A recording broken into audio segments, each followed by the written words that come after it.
Disoriented, Shiba Yuga struggles to steady himself in a strange courtroom.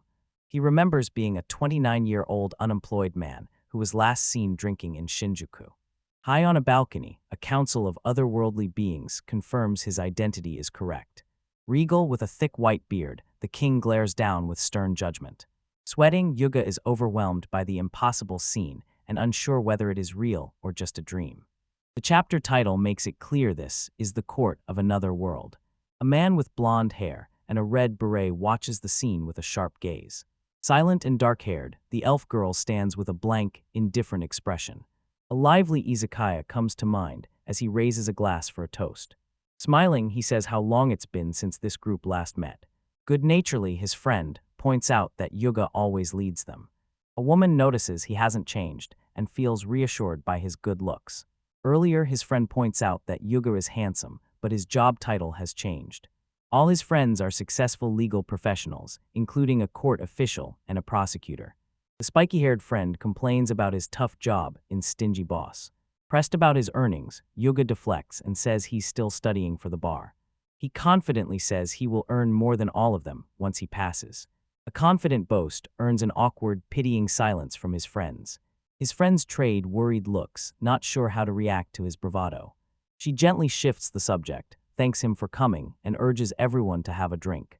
Feeling uncomfortable, Yuga abruptly says he's going to the restroom to get away. A wave of confusion and humiliation washes over him. In the restroom alone, his confident facade starts to fall apart. His friend confronts him and asks why 5 failures upset him so much. His friend murmured, aware that the topic of his failures was sensitive. A friend tries to dismiss the tension with a nervous laugh. Snapping, he tells his successful friend not to associate with a failure. The memory shows him standing alone on an overpass, contemplating death, hopeless about not having a career and crushed by student debt. Now his friends feel they belong to a different, unreachable world. Convinced there is no other way, he decides to die and start his life over. His despair suddenly turns into a wide, almost manic grin.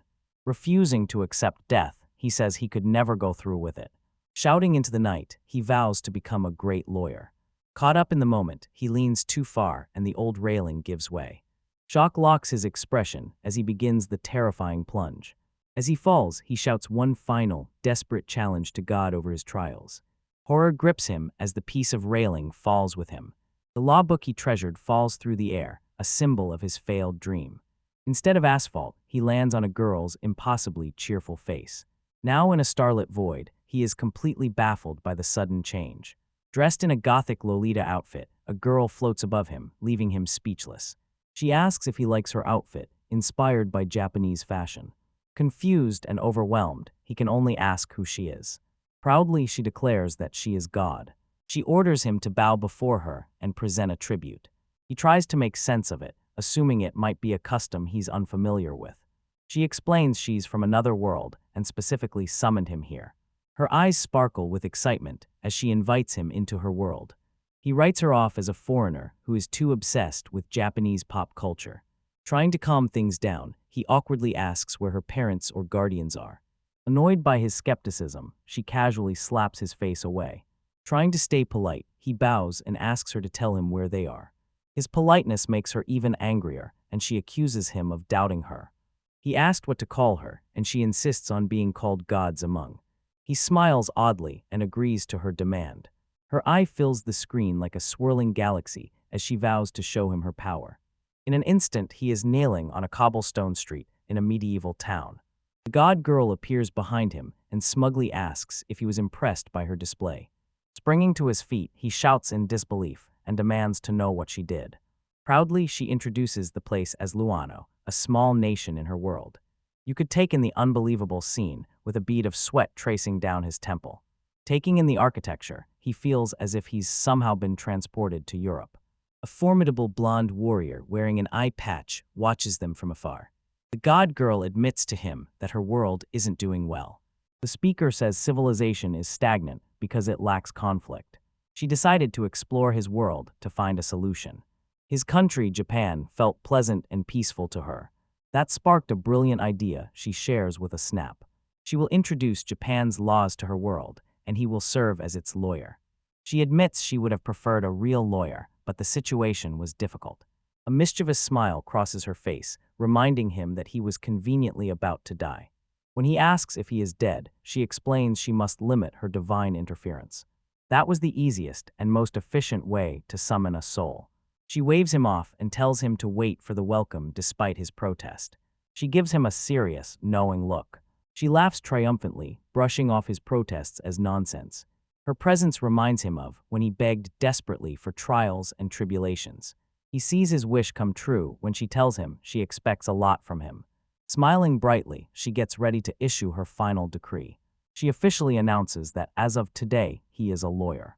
Left alone on the street, he watches her vanish in a flash of light. Muttering about his new god boss, he is still trying to figure out where he is. Watching the townsfolk, he realizes this place is completely foreign to him. A cheerful market woman and a two-legged lizardman walked past him.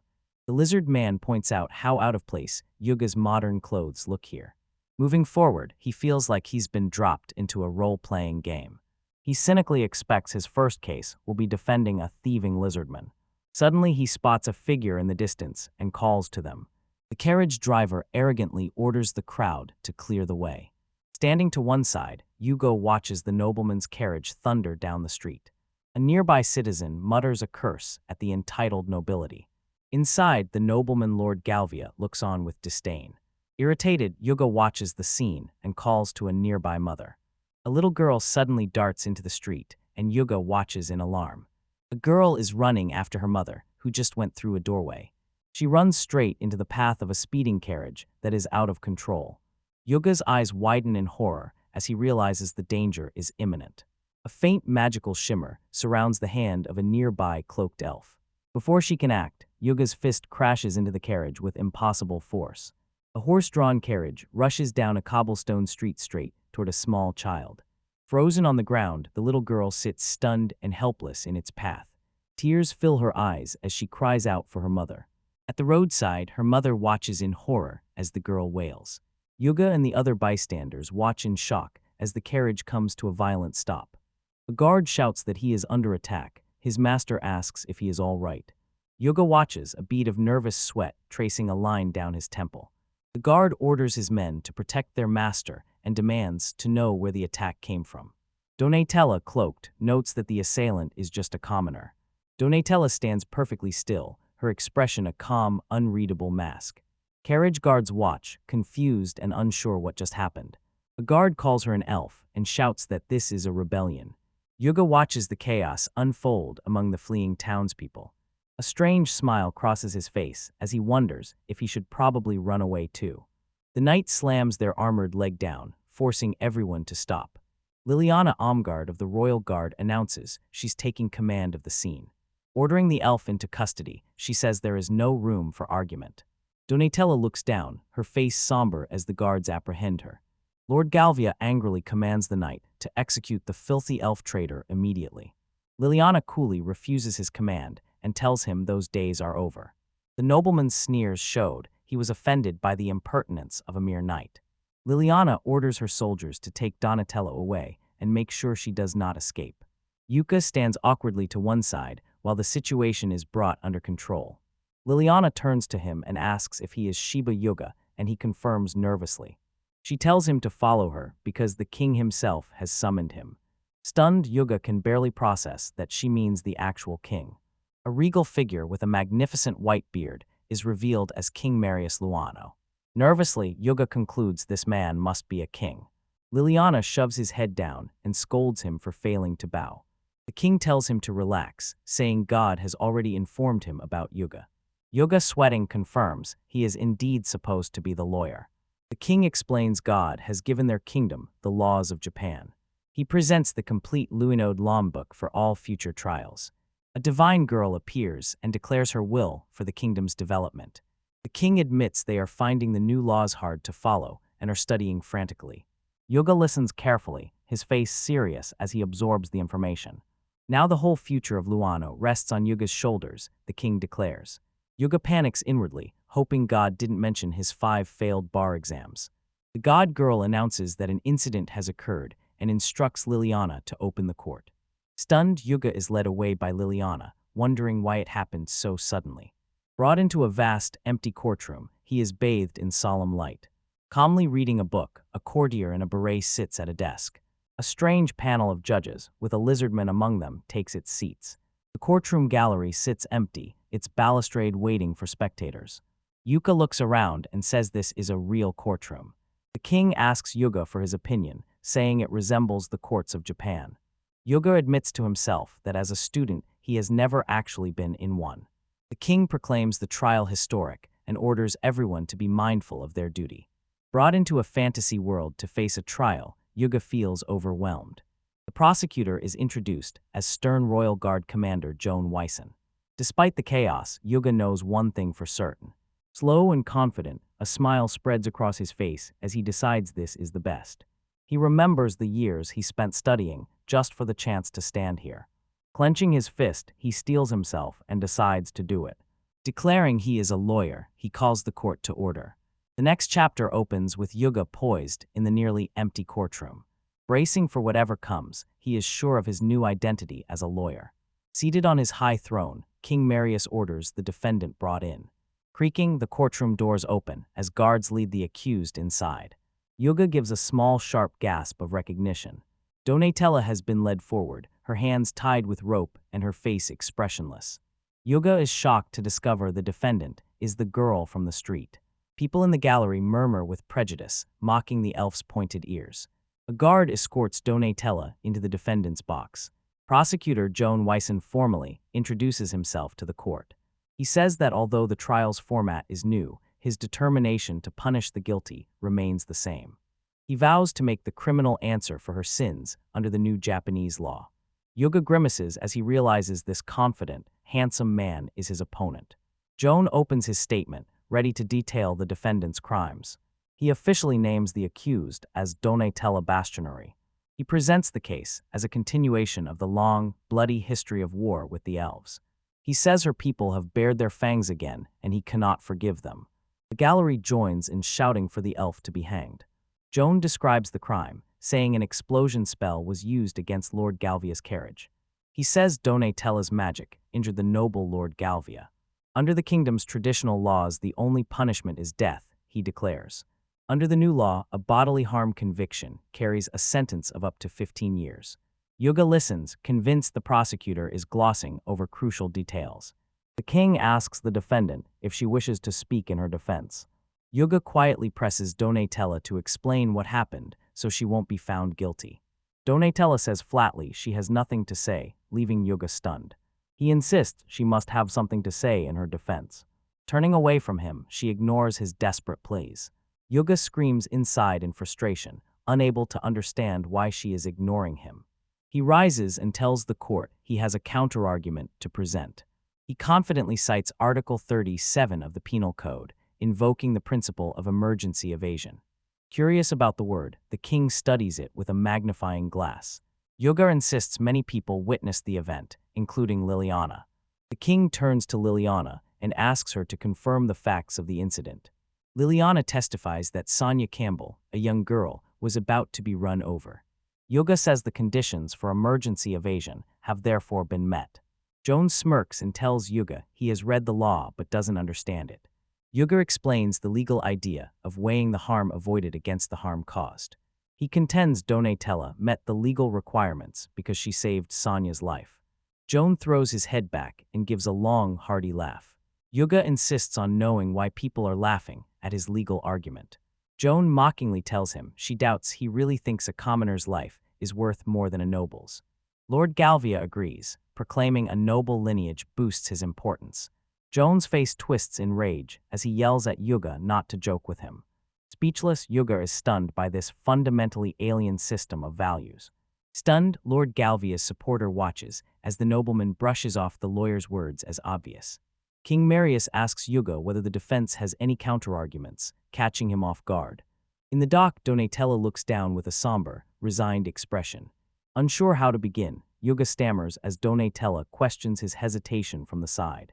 In the gallery, a diverse crowd of citizens watches with obvious disapproval. Lord Galvia and a fellow noble sneer, noting the lawyer has gone quiet as expected. Galvia insists an elf injured a noble and allows no debate. A hand rests on the dock railing while a crucial thought takes shape. The nobleman dismisses the proposed 15-year sentence as far too light. He stands and declares that this incident proves elves are a dangerous race. He concludes that to keep everyone safe, the entire elven race must be eradicated. The crowd bursts into a furious chant, calling for the elf to be killed and hanged. King Marius slams his fist down and bellows for silence in the court. He calls a recess before the verdict, stopping Yuga's attempt to protest. Liliana confirms the recess, leaving Yuga stunned as he reaches out in protest. A guard watches the heavy doors of a private chamber. Grasping his head in frustration, Yuga lashes out at the world's warped values. Applying Japanese law in such a different culture feels impossible to him. Donatella stays completely silent, her face an unreadable, stoic mask. Yuga turns on her, desperate for her to explain what happened. Closing her eyes, she ignores his frantic pleas for her to speak. Liliana tells him to stop shouting because his anger will accomplish nothing. Elves are naturally cautious, so her silence is expected. Yuga scoffs and calls her caution a death sentence. He tells Liliana she cannot afford to be cautious in her situation, shocking her. The narrator paints a brutal world where elves are hunted and the incautious are already dead. Donatella finally speaks and reveals her father was human, making her a half-elf. Surprised by the revelation, Liliana apologizes sincerely for generalizing. Donatella makes a quiet, dismissive sound and closes her eyes. Yuga discovers the prejudice goes deeper than he thought, but he must keep going. Sitting across from her, he says that as her lawyer he needs her trust and cooperation. Scoffing at his plea, she doubts her cooperation would make any difference. Cynically, she asked what she would gain from helping him, given his failed arguments. You were left speechless by her logic, muttering for her to leave him alone. Seated across the table, Donatella says in a cold, certain voice that this trial is lost. Utterly confused, Yuga asked why she had done it then. He demands to know why she saved Sonya when she knew this would be the outcome. In hindsight, she admits her actions were foolish. A softening in her expression shows she is ready to reveal the painful truth behind her motivation. She says she once had a younger sister who has since died. A memory of her sister surfaces, and she looked exactly like Sonya. Watching her sister die a second time was unbearable. That was the only reason. Yuga falls silent, stunned by the deep tragedy in her story. Moved by empathy, tears begin to stream down his face, surprising everyone. Liliana asked why he was crying and handed him a handkerchief. Sobbing, he says it is too cruel to punish her for saving her sister. Donatella watches him, a bead of sweat on her temple, completely baffled. She tells him she doesn't understand him or what he means. Yuga keeps crying while Liliana watches, with her expression one of pure exasperation. He turns to Liliana and asks if she finds the whole situation strange. She tells him not to be so familiar, but admits she understands how he feels.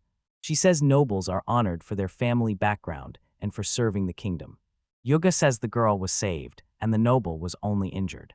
After blowing his nose, he insists the value gap is clearly wrong. Liliana agrees Lord Gelvia often behaves in ways that are excessive and problematic. She says his reckless actions violate the law under the king's authority. She goes on to say that many nobles are forgetting their loyalty to the king.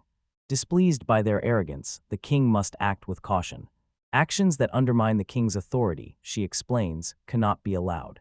This behavior ultimately threatens the peace of the nation and its people.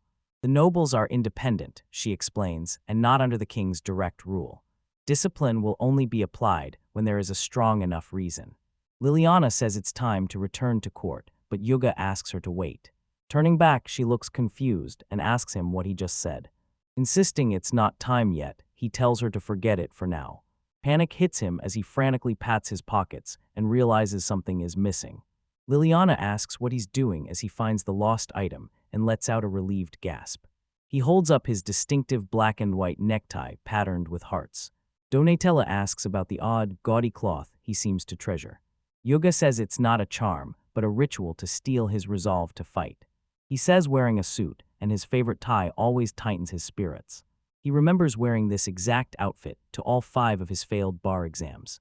A montage reveals his past struggles, always in the same clothes. But seeing his reflection, he declares this time will be different. Liliana watches him and asks what he means by that. Donatella watches, her face serious and intense. Yuga's face hardens with fierce determination as he adjusts his time. We return to the grand, imposing exterior of the royal courthouse. King Marius, seated on his throne, announces that the court will now reconvene. Donatella stands silently in the dock, with Lord Galvia visible in the gallery behind her.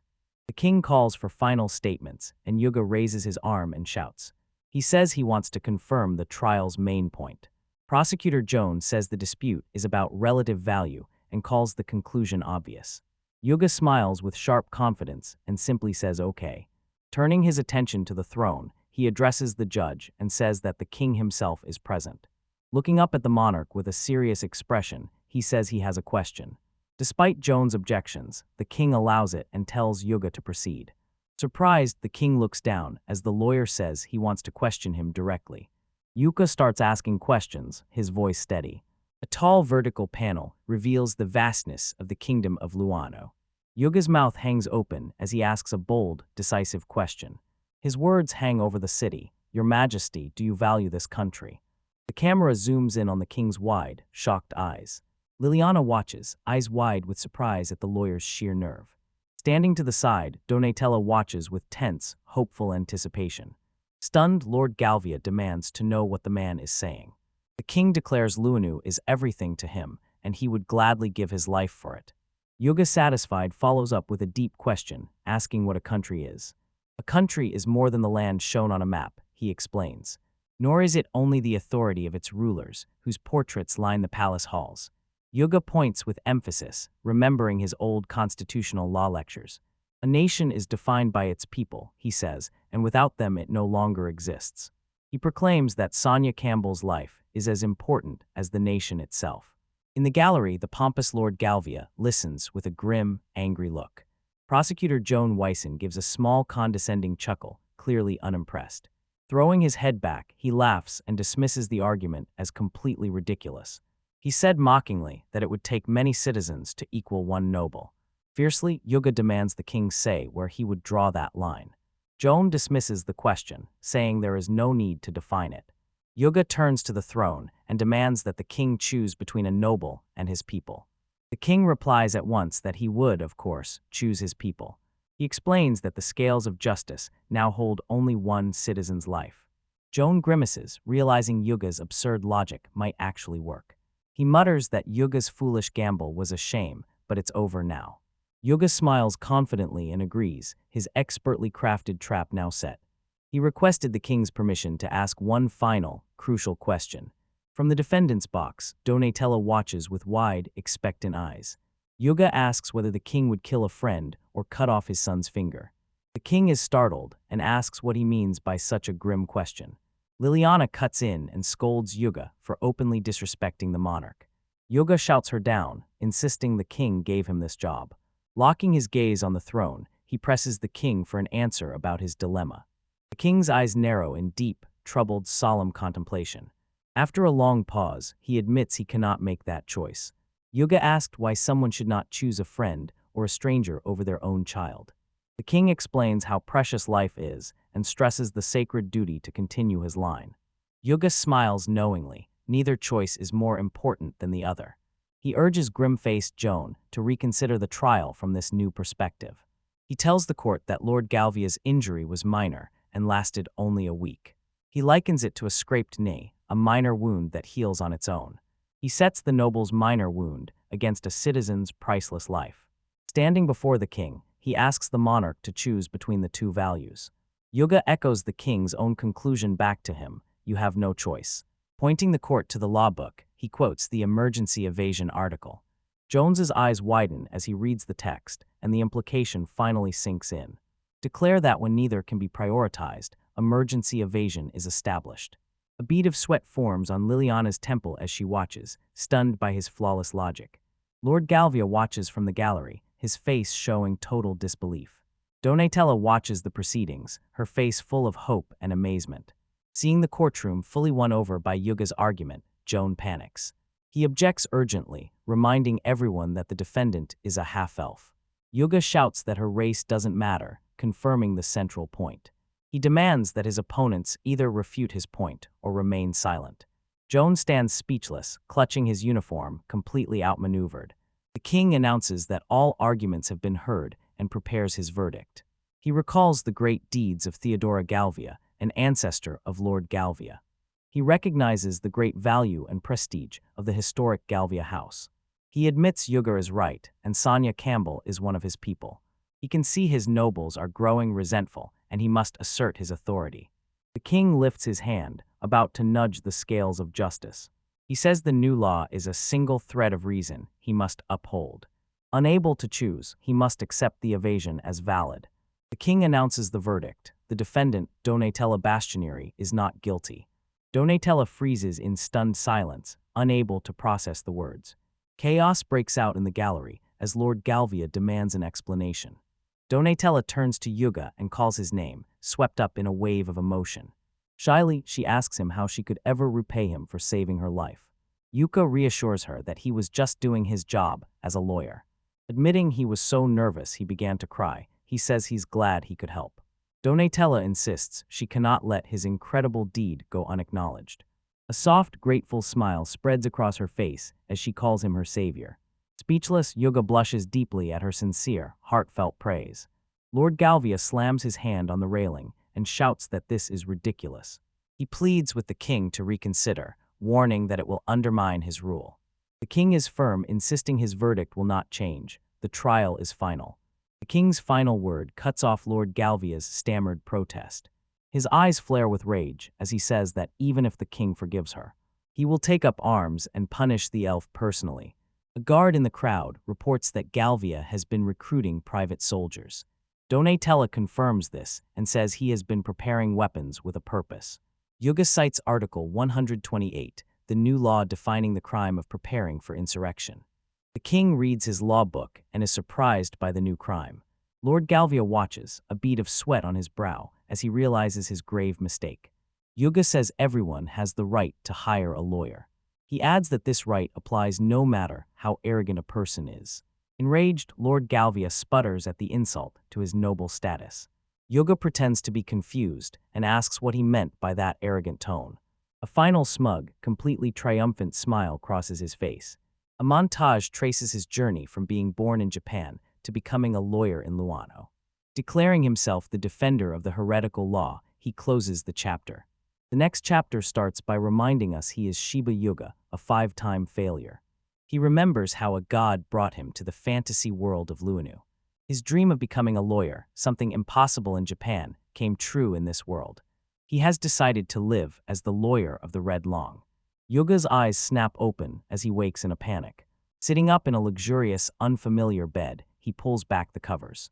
Clutching his head, he sweats as he realizes it wasn't a dream. Getting out of bed, his feet find his folded clothes on the floor. Stretching, he recalls confronting God and witnessing magic. From his room, he spots a gleaming knife and remembers his first case. Donatella, the half-elf girl he had acquitted, is wishing him good morning. She tells him breakfast is almost ready, and he replies awkwardly. With a tired sigh, he wonders how his life came to this. A sliver of his eye reveals his weary acceptance of his new circumstances. A flashback reveals that Donatella Bastianeri is not guilty. Donatella, crying with joy, asks what she can do to repay him. Grateful, she thanks him, still unable to believe she is free after expecting to die. Yuga waves a casual, reassuring hand and dismisses her thanks. He tells her that her beautiful smile is more than enough for him. Inside, he celebrates finally, using the cheesy line he always wanted. Still flustered after the trial, Yuga awkwardly tries to thank Donatella for her help. Gravely, she tells him that among elves a debt must be repaid twice. It is a deeply held and serious custom among her people, she explains. A cultural rule requires all elves to follow it out of honor. Yuga realizes his joke was taken seriously and mourns that he cannot get his life back. Donatella asks sincerely if she can be his assistant. Caught completely off guard, Yuga can only let out a sound of pure shock. Liliana smiles, pleased the arrangement will help Donatella begin her new life. Later, Yuga is clearly bewildered by his sudden, strange new housemate. In the kitchen, he finds Donatella already wearing an apron over her clothes. She looks up at him, a silent greeting hanging between them. Yuga objects, saying she doesn't need to live with him to help. She wonders why, since the king gave this big house to both of them. He insists it is a problem for a young man and woman to live together. Donatella believes living together is simply the most efficient way to serve him. She sees no problem with the arrangement and wants to know what the issue might be. Exasperated, Yuga asks a blunt question meant to dissuade. She calmly says she'll be 14, leaving Yuga completely shocked. He gestures to her mature figure, and she says her chest is rather flat. Elves mature quickly but age slowly, she explains, and this helps them survive. He reels inside, unable to accept that she is only 14. Having a 14-year-old as his assistant makes him uneasy because it feels like it's taking her youth. She sees it as a great honor, but he suspects it's just the king's convenience. Above all, she is overjoyed to help her savior. Her heartfelt gratitude leaves him utterly flustered and speechless. Waving his hands dismissively, he insists she is no bother. He notices she is half his age as she announces breakfast is ready. A grotesque meal is set out, and she admits it may be too heavy for the morning. Yuga stares in stunned horror at the cooking disaster in front of him. To him, it looks less like cooking and more like desecrating a corpse. It was her first task as his assistant, and she admits she got carried away. He forces a bite while she asks innocently whether he likes the taste. This flavor seems to trigger a deep, silent, electrifying shock. Later, they walk through the busy streets of a festive town market. Donatella looks sullen, still upset over her failed cooking attempt. Yuga tries to comfort her, telling her not to be so upset about it. Apologizing, she makes clear that her frustration is not aimed at him. She feels useless, unable to cook even a simple meal. Suddenly, a small hooded figure bumps hard into someone doing yoga in the crowd. The figure gives a brief, casual apology and darts into the chaos. At once, 2 city guards appear, shouting for him to seize the fleeing girl. A guard cursed, frustrated that the infamous thief has escaped again. He asked Yuga where the notorious young thief Littlefoot had gone. A bystander in the crowd confirms the girl is a well-known thief. Hearing the word thief fills Yuga with a sudden, dawning horror. Cold dread floods through him as he instinctively touches his neck. A sharp cry of alarm startles Donatella in the nearby crowd. Frantically, he tells Donatella that his precious necktie has been stolen. Onlookers watch the hooded thief disappear into the crowded street. A guard points after her and yells that she is getting away. The guards give chase as a distraught Yuga follows, desperate to buy time. Donatella notes that without his tie, he loses all his fighting spirit. She reassures him and is determined to prove her worth by helping him now. A dark incantation rises as she summons an eternal, silent sleep. Horrified by her choice of spell, Yuga looks back and tells her to wait. A dark power glows in her gloved hand as she continues casting the powerful spell. A glowing magic circle forms at her feet as she casts necromantic revival. The crowd is stunned and amazed by the sudden display of magic. He doubts her decision to use such conspicuous magic in public. Donatella turns to him with an intense look and simply tells him to watch. Far down the street, Mart the thief runs, certain she will get away. Holding the stolen tie like a trophy, she is sure she has gotten away. Smirking confidently, she scoffs at how slow humans are to understand. Seeing the guards far behind, she thinks she might be moving too fast. A strange sound from below makes her stop, confused. A massive skeletal ribcage erupts from the ground, enclosing her completely. A scream of pure, unadulterated terror escapes her at the sight of it. Trapped in her bones, she cries out asking what this thing is. Back with Yuga, his stolen tie lies on the cobblestones at his feet. Overjoyed, he picks it up and exclaims in relief, "My necktie." Amazed by her magic, he thanks Donatella profusely, and she is glad to help. Donatella watches and simply says she appreciates his cooperation. The guards secure Marta and admit they could not have caught her on their own. Mart shouts defiantly that the man is her parent and questions his responsibility. A guard dismisses her claims, while Yuga notes that she referred to a parent. The guard says they are the adoptive parents and that the tie has been severed. Baron King Hall appears, a wealthy merchant who adopted Mart and other orphans. Mart sneers and tells him not to talk like he's some great philanthropist. She accuses him of adopting orphans just to turn them into loyal, broken servants. A flashback shows children beaten mercilessly at the slightest sign of defiance. The orphans were forced to spy on each other and were rewarded for snitching. King Hall proudly calls these broken children his most dependable servants. Horrified by the story, Yuga calls the situation cruel and twisted. The guard admits the discipline was harsh, but says she owes him a debt. Marty dismisses the idea of gratitude and tells the ignorant man to be quiet. There will always be rebels like her who refuse to be brainwashed, she declares. Her eyes burn with an unyielding, defiant fire that cannot be put out. Turning to Yuga, she asks what he thinks happens to the dropouts. Grinning darkly, she reveals they are sold to human traffickers. Marty reveals her brand and says she doesn't even know how much she was sold for. Straining against her bonds, she insists her crime was justified revenge. A guard rejects her human trafficking claims as utterly ridiculous. A citizen insists the Baron is too respected to have committed such a heinous crime. The guards exchange looks, clearly conflicted and unsure what to do. Marty challenges them, asking whether they are too afraid of the noble's power. Turning away, the guard says theft is theft regardless of her story. Deciding to take her to the station, they tell Yuga to wait for them. Yuga steps forward with a serious expression and asks them what they are doing. Facing the defiant Marty, he says he needs to tell her something. Adjusting his lucky tie, he is already preparing for another legal battle. Yuga confidently reassures the young thief Marty that she will not be punished. Donatella's city guards stared at him, completely baffled by his declaration. The senior guard doubts Yuga's sympathy, saying he has several reliable eyewitnesses. He says firmly that Marty Kingle is clearly a thief. Yuga asks if they know Luanu now follows Japanese law, and the guard confirms. His partner complains about carrying the heavy law book and says theft is theft. Yuga smirks and says this will speed things up.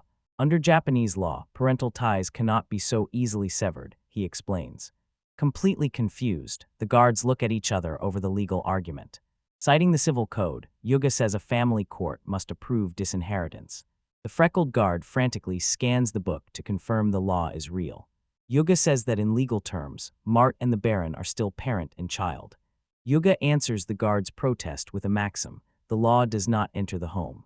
He says parents are responsible for resolving family matters. Yuga closes with his final decisive point, citing Article 244, Section 1 of the Penal Code. He says that a special provision for relatives prevents her from being punished. The senior guard is stunned that a law like this exists. Yuga accepts that the stolen items must still be returned in a civil matter. The freckle-faced guard cuts in and asks Yuga to wait a moment. He asked Yuga whether the girl hadn't just stolen his necktie. Yuga pretended to be surprised, touching the distinctive heart-patterned tie at his collar. With a smooth motion, he slips the tie around Marty's neck, saying she simply dropped it.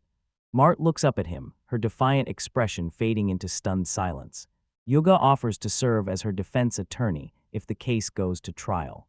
The guards freeze, realizing who he is. The crowd recognizes him as Shiba Yuga, the famous lawyer chosen by God. The senior guard admits that although the punishment is waived, the crime still stands. Flustered by his grandiose title, Yuga mutters that it sounds ridiculous. The guard officially asked him to report to the station for questioning. When the guards look back at their prisoner, they see only an empty rope. Panicked, they shout that she has vanished into thin air. Yuga reels from her sudden and total disappearance. Frustrated, the guards realize they've been tricked and that she has escaped. Someone asked what they should do now about his partner's size and resignation. They decide to turn it in as is. Yuga asked Donatella if it's his fault. Later, Donatella asked Yuga whether he was really okay with the outcome. She asks whether his necktie mattered to him. He laughs it off, saying she's only trying to make him look cool. A gentle smile crosses her face as she notices his body moved instinctively to protect it. Yuga thinks he only just got his tie back, then he stops short. A quick glimpse shows Marty bumping into him in the crowd. Donatella sees him stop suddenly and asks him what's wrong. Yuga's eyes widen as he puts the pieces together. A gasp escapes him, shock written across his face. He tells Donatella the girl who just bumped into him turned out to be Marty. He realizes she returned just to give back his tie and bring a gift. Marty slips into the crowd wearing a sly smile. Yuga looks down and sees a heavy, gleaming gold ingot hanging from his neck. The scene shifts to Luanu's grand, imposing royal castle. Princess Vivien says 2 criminals are free because of the lawyer. Prosecutor Joan and another nobleman stand before her, waiting for her decision. Joan confirms her summary of the situation is accurate. Thoughtfully, the princess hums as her fan hides her expression. According to her, the lawyer is getting in the way of her vision for the country. A new chapter opens, revealing a dark, foreboding mansion at night. Inside, a man lies dead on a bed, while another stands over him. The standing man has a bead of sweat on his face and looks down in shock. His eye is wide in terror and disbelief at the scene. Gloved hands tremble as he looks at the body before him. In a horrified whisper, he tells himself he has done it. Clutching his chest, he questions his actions as his resolve is taken from him. He convinces himself that the terrible thing he did was justified. Clutching a flower pin, he vows it's for Luanu as he finishes his plan. The next morning, Yuga appears to be waiting for a trial. The camera shows Yuga's grand residence from the outside. Yuka sits up in bed and rubs his eyes as he realizes it is morning. Stumbling out of his room, he complains that his throat is parched. He groans and calls for a glass of water. He accidentally walks in on Donatella while she is changing in her underwear. Frozen mid-stride, his face is a mask of complete shock. Stammering, he tries to explain that he didn't mean to intrude. Donatella, teary-eyed, explains that she was sleepy after working all night. Overwhelmed, Yuga blasts a hole in the wall and yells for her to get out. Moments later, Liliana arrives to find the doorway ruined. Asking if that's everything, she calls the whole situation ridiculous and childish. She scolds Donatella for casting harmful spells. Donatella apologizes meekly. The huge smoking hole in the wall shows the magic's power. Liliana warns Yuga to stop peeking if he wants to stay alive. Donatella apologizes, saying this is her first time living with someone who isn't family. She admits that men have desires, and Yuga insists he was entirely at fault. Seeing the damage, Yuga realizes how powerful magic truly is. Scoffing, Liliana tells him he really has no common sense about this world. Only a small, specially gifted group can use magic, she explains. Yuga, surprised, asks if Donatella is really that amazing. Liliana proves her skill is a sign of her strong elven bloodline. Donatella is, she says, without doubt a true genius. Yuga praises his talented assistant, and Donatella blushes with embarrassment. Donatella makes an offer to Liliana tea, and Liliana declines, saying she has no time to rest. Urgently, Liliana announces a royal command has assigned Yuga's next case. She says the trial is tomorrow, so he must meet the defendant right away. Arriving at the prison, they see a large, imposing stone building. When Yuga asks what she knows, Liliana replies that it's part of her duty. She says she's heard rumors from the castle staff. She reveals the defendant is Ranette Galvia, shocking Yuga. Liliana confirms he heard her correctly. She explains that he is the son of the nobleman from Donatella's first trial. A montage shows Lord Galvia's arrogant, mustached face. Liliana says gravely that Ranette is charged with murder. It is very unusual for a noble to be accused of a crime, she notes. The murder charge has thrown the entire royal castle into an uproar. Walking royal guard knight Liliana gives Yuga a grim warning. Donatella and Liliana stand on either side of Yuga, who appears lost in thought. Liliana says directly that he will also be the target of resentment. Yuka smirks, determined not to show weakness and to act with extreme caution. They reach the imposing, heavily barred gates of the royal prison. A young man with wavy hair shouts from inside, fiercely insisting he is innocent.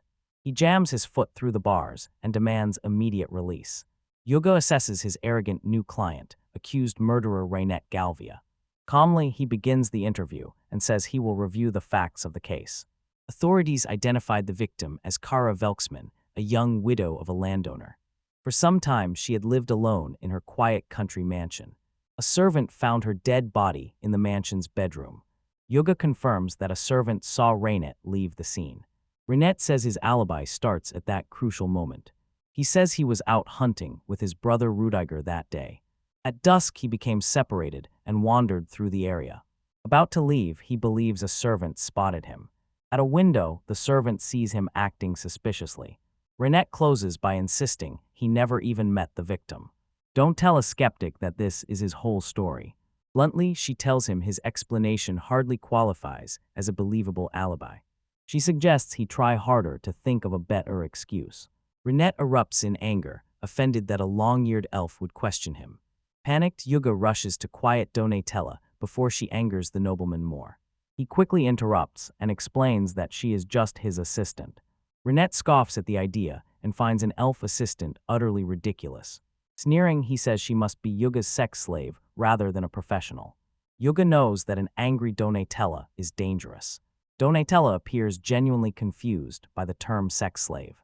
Try steering the conversation back by asking for more details.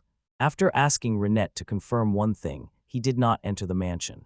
Yuga says without footprints, there would be no evidence. Renette goes silent, tense and suspicious at the question. Without warning, he snaps and shouts at Yuga that it doesn't matter. His client's bizarre outburst leaves Yuga speechless. Renette angrily accuses his own lawyer of questioning his innocence. Yuga is trying to explain that the questions are necessary for the defense. "I've had enough," Renette shouts as he turns his back. "I'm going to rest." Leaving the cell block, Yuga is utterly dejected. Waiting for them, Liliana asks if their meeting is over. Yuga urgently tells her he couldn't get a clear story from him. Begging to be let back in, he calls her by the wrong name. Liliana sighs deeply, wary of his panicked incompetence. She reminds him firmly that she had warned him to be careful. Yuga slumps in frustration, overwhelmed by a difficult client. He glares back at the cell, unable to make sense of the man. A polite voice interrupts and asks whether he is the esteemed Lord Shibayudo. A handsome young nobleman smiles disarmingly as he introduces himself. Rudiger Jelvia thanks Yuga for defending his brother. Liliana is surprised to see him and wonders why he is not doing his duties. You were startled when the polite young man took both of his hands. Rudiger says his brother is rude but has a good heart. Pleading earnestly, he asks Yuga to find a way to get his brother a lighter sentence. Flustered, Yuga stammers that he will do his best. When Rudiger leaves, Liliana points out how different the two brothers are. Yuga agrees they are complete opposites, a fact Liliana finds unusual. She explains that the older brother is incompetent and the younger brother is excellent. Renette is a troublemaker who skipped school to gamble with street thugs. Rudiger, by contrast, is a model student with top marks and an excellent reputation. Liliana notes the Galvia clan is powerful and many are worried about Renette's succession. With her duty now complete, Liliana prepares to leave Yuga to his case. Yuka stops her quickly and says he has a favor to ask. Turning back, Liliana gives a questioning look, intrigued by his request. A vast, sprawling forest stretches beneath an overcast sky. A solitary carriage travels down a deserted country road. Inside, Yuga looks out the window and notes the mansion's remote location. He notes the place can only be reached on horseback. Donatella watches him closely and asks if he has a plan. She correctly figures he wants to see the crime scene, convinced Renette is innocent. Yuga admits that Renette's attitude doesn't make him seem like a killer. Donatella presses him, asking whether he came all this way with a plan. Shouting that he has no such plan, he trails off. His core principle as a lawyer is to believe his client's innocence. He hopes to find a clue at the Valksman estate ahead. Donatella points to the lone mansion and says it's their destination. Yuga steps out of the carriage and calls hesitantly toward the house. An elderly maid appears and asks if they are part of the military investigation. Tired, she introduces herself as a servant of the house. She ushers them into the parlor and greets the master lawyer. Yuga asks why she would welcome the lawyer for the person who killed her mistress. The maid says she doesn't mind. That is a curiously passive response. She describes the house's tragic fate as it is about to be taken over. Yuga asks her to recount what happened on the day of the murder. Although she's already told the military that story many times, she agrees. She says she was asleep in a small outbuilding on the property. A horse's loud neigh jerked her awake. She wondered whether someone had lost their way on the road that late at night. She wrapped a shawl around her and stepped outside to investigate. Peering from behind the main gate, she saw someone at the front door. A man left the mansion, his horse waiting patiently by a lamp. Without hesitation, she identified the man as Lord Renette Govia. From her hiding place, she watched him mount his horse and ride away. She sighed with relief and thought no more about it. Entering the main house, she checked on her mistress. She called her mistress's name, but got no answer. Entering the bedroom, she found her mistress already dead. Alone and unable to call the military, she waited until morning. Donatella interrupts and asks her to wait a moment. She asked the maid to make sure Renette had already left the mansion. The maid confirms this is correct, her testimony steady. Yuga narrows his eyes in profile, convinced the mansion holds the key. Donatella agrees while Yuga groans, weighed down by the case. Politely, he asked the head maid if he could see the crime scene. Naturally, she says as she leads them into the quiet, stately mansion. Yuga stands in the room and realizes this is where someone died. He clasped his hands and fell silent, deep in thought. Donatella watches, confused. Donatella inspects a wardrobe and notices the guards took even the clothes. Yoga asked the maid whether she knew if anything had been stolen. As far as I know, she confirms that no valuables were taken. Donatella stands at the bedside, thinking how strange it all is. Her conclusion is that the deeper she investigates, the more hopeless it seems. Because nothing of value was taken, she must rule out robbery. The elderly victim probably did not have the strength to fight back, she thinks. Renette's alibi that he was lost with his brother holds little weight. She concludes Renette must be the killer, but Yoga suddenly has an idea. His attention is elsewhere in the room, not on her. Turning to the head maid, he asks a strange question about Ms. Kara. He says aloud that she might not have owned a hand mirror. The maid gasps, "I was helping her with it this morning." Noticing the spark of realization in his eyes, Donatella asks what is wrong. Yoga says something is definitely missing from this mansion. He believes the missing object will be the key to his defense. Donatella is still puzzled by his sudden, odd line of questioning. Trial day arrives at the grand castle of Luanu. The packed courtroom has King Marius in attendance and a woman presiding. Yoga watches, assuming this is the handsome assistant's first battle. Prosecutor Joan Wyson stands ready, his expression cold and confident. A murmur runs through the gallery as a beautiful woman arrives. This shot shows a decorative detail of the courtroom's architecture. Seated high on his throne, King Marius prepares to start the proceedings. Princess Vivien notes that her father rarely attends. The king announces his daughter will attend at her own request. The princess urges everyone to do their best and carry out their duties. A noble points to the famous god-appointed lawyer, Sheba Court. The princess takes her seat, ready to watch the trial. "Let the court be in session," she says, her eyes sharp and assessing. A gloved hand extends a flower emblem pin in a dark alley. Rudiger Gelvia studies the cloaked figure and asks what it is. The figure shows evidence that joining their cause will always be supported. The figure says their actions are meant to bring prosperity to Luano. Rudiger grips the pin, his face set with resolve to complete his mission. Prosecutor Jones now concludes his opening statement. He says it is clear that Renette Galvia murdered Kara Valksman. He notes the defendant shows no remorse. Turning to the king and princess, he prepares to make his demand. Under Penal Code 199, he formally requests the death penalty. The gallery is stunned by the harshness of the requested sentence. Renette screams that the death penalty is a ridiculous joke. Yuga feels the weight of the moment as Renette's life hangs in the balance. Renette insists he's innocent and calls the death penalty absurd. He angrily says the case rests on the testimony of a single elderly woman. The gallery scoffs and wonders how anyone could trust that person. Joan coolly says Renette claims she never met the victim. Turning to the king, he formally asks to call a witness. Rudiger Galvia, the defendant's brother, steps up to the witness stand. Renette and Donna Telestaire stood with their faces frozen in utter shock. Renette stammers, "What brings you here?" Rudiger reminds his brother not to forget his honor as a Galvia. He tells Renette to confess, even if it damages their family's reputation. Rudiger turns to the king and begins to tell the court what he saw. His testimony goes back to the day of the hunt in the forest. Renette asked about the beautiful Valksman widow who lived nearby. Rudiger remembered thinking she had married a much younger man. He thought it was a waste for her to live in seclusion. The sky appears while they continue talking in the woods. Later, a lost Renette calls for his brother in the dense woods. Surprised, he catches sight of the Valksman mansion through the trees. Concern shows on his face as he approaches the estate. Riding a horse, he spots his brother on the porch and calls to him. A servant hiding nearby sees him and thinks he is being watched.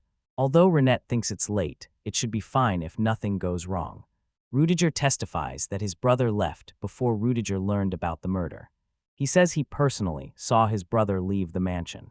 Prosecutor Joan thanks him for his powerful testimony as he bows. Smirking, Joan notes that this is the testimony of a respected nobleman. Renette's grunt leaves Sean frustrated and his alibi completely destroyed.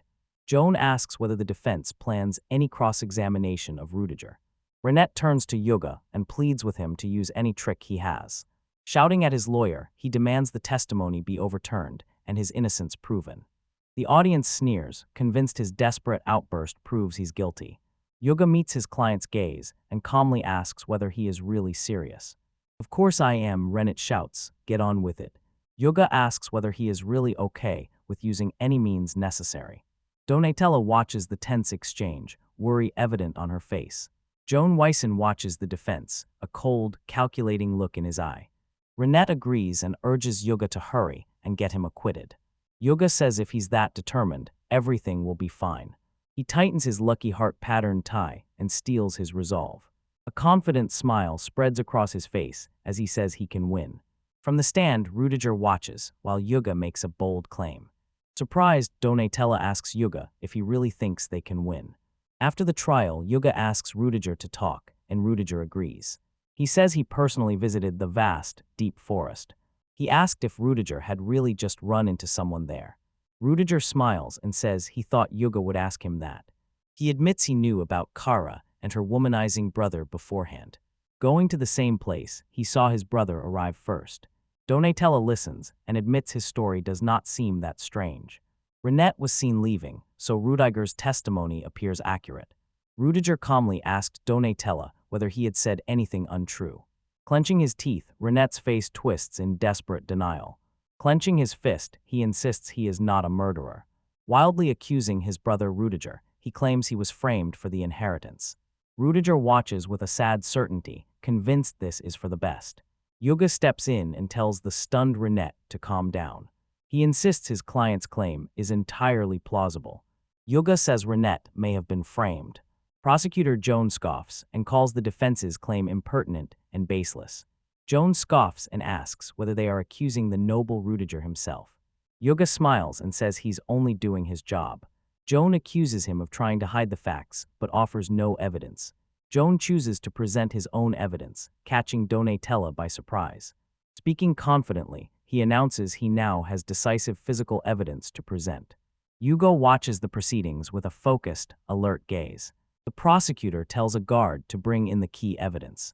Joan says they searched the defendant's residence in the capital. Hiding in a storeroom, they found a crucial item. An officer presents a tray with a woman's bra inside a pair of panties. People in the gallery murmur, confused by the strange evidence. They ask why women's underwear matters in a murder trial.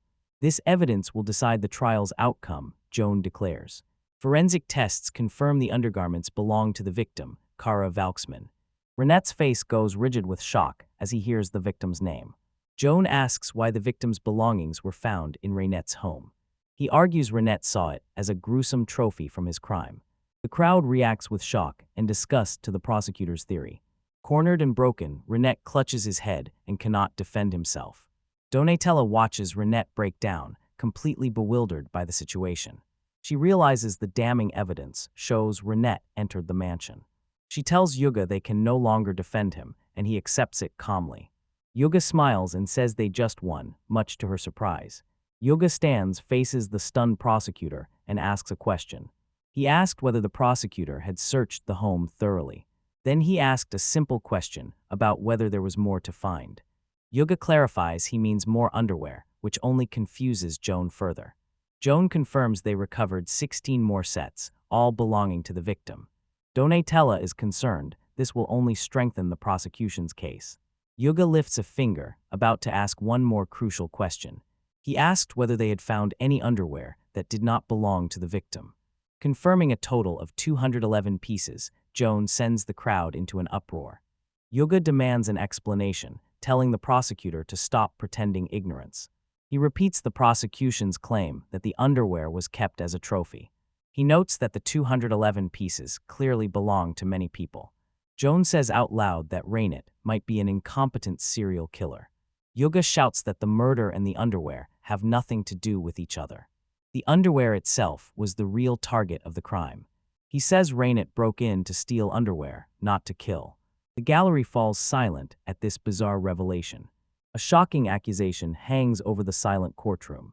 Stunned, the prosecutor's case is in shambles. Yuga says his client is just an underwear thief. A stunned crowd murmurs, trying to make sense of the strange crime. Joan and Donatella doubt the point of stealing something so worthless. Yuga realizes the common sense from his world doesn't apply here. Straightening his tie, he prepares to teach the clueless prosecutor. A man explains what a fetish is to the confused courtroom.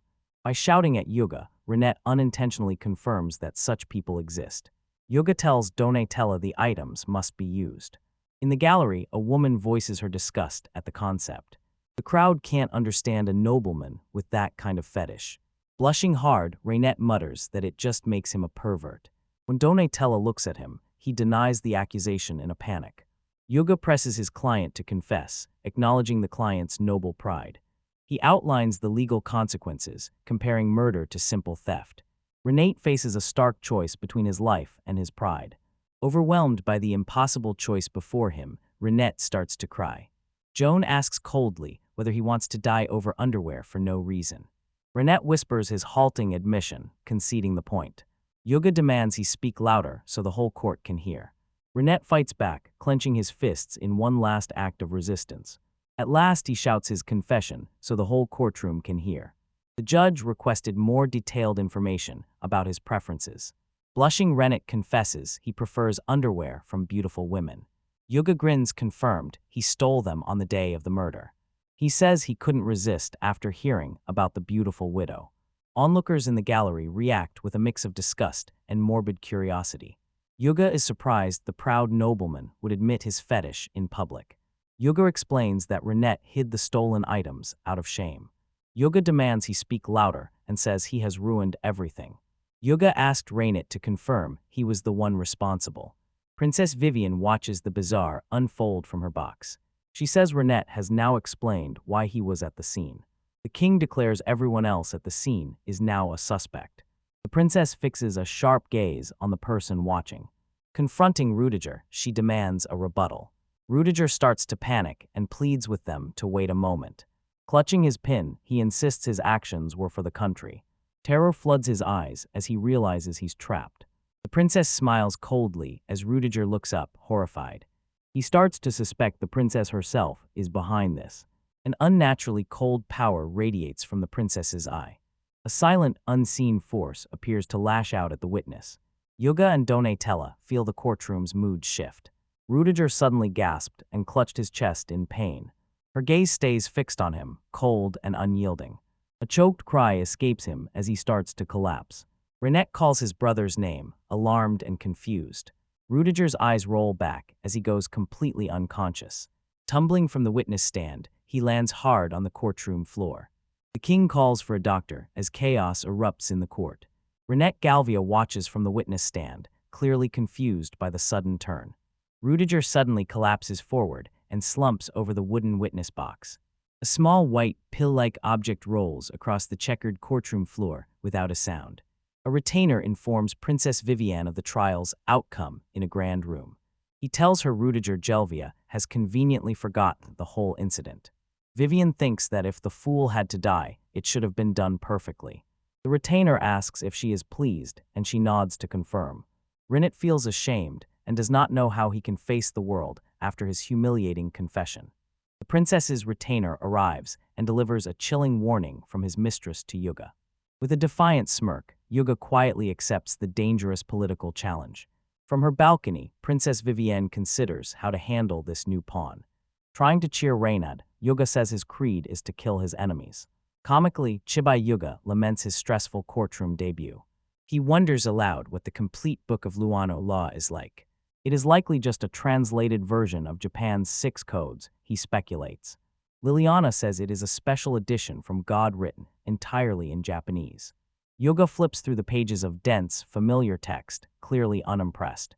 The God girl confirms that this is a regular law book with no special handling. The scene fades into a cosmic void, opening a new colorful chapter. Yuga drifts among the stars, his lucky tie now a headband. Sitting up in the strange void, he feels completely disoriented and confused by his surroundings. Clutching his throbbing head, he tries to remember what happened after the party. Startled, he finds himself in a strange and unfamiliar place. Suddenly, the God girl's cheerful, smiling face appears right in front of him. Moving in very close, she gives him an enthusiastic thumbs up for his hard work.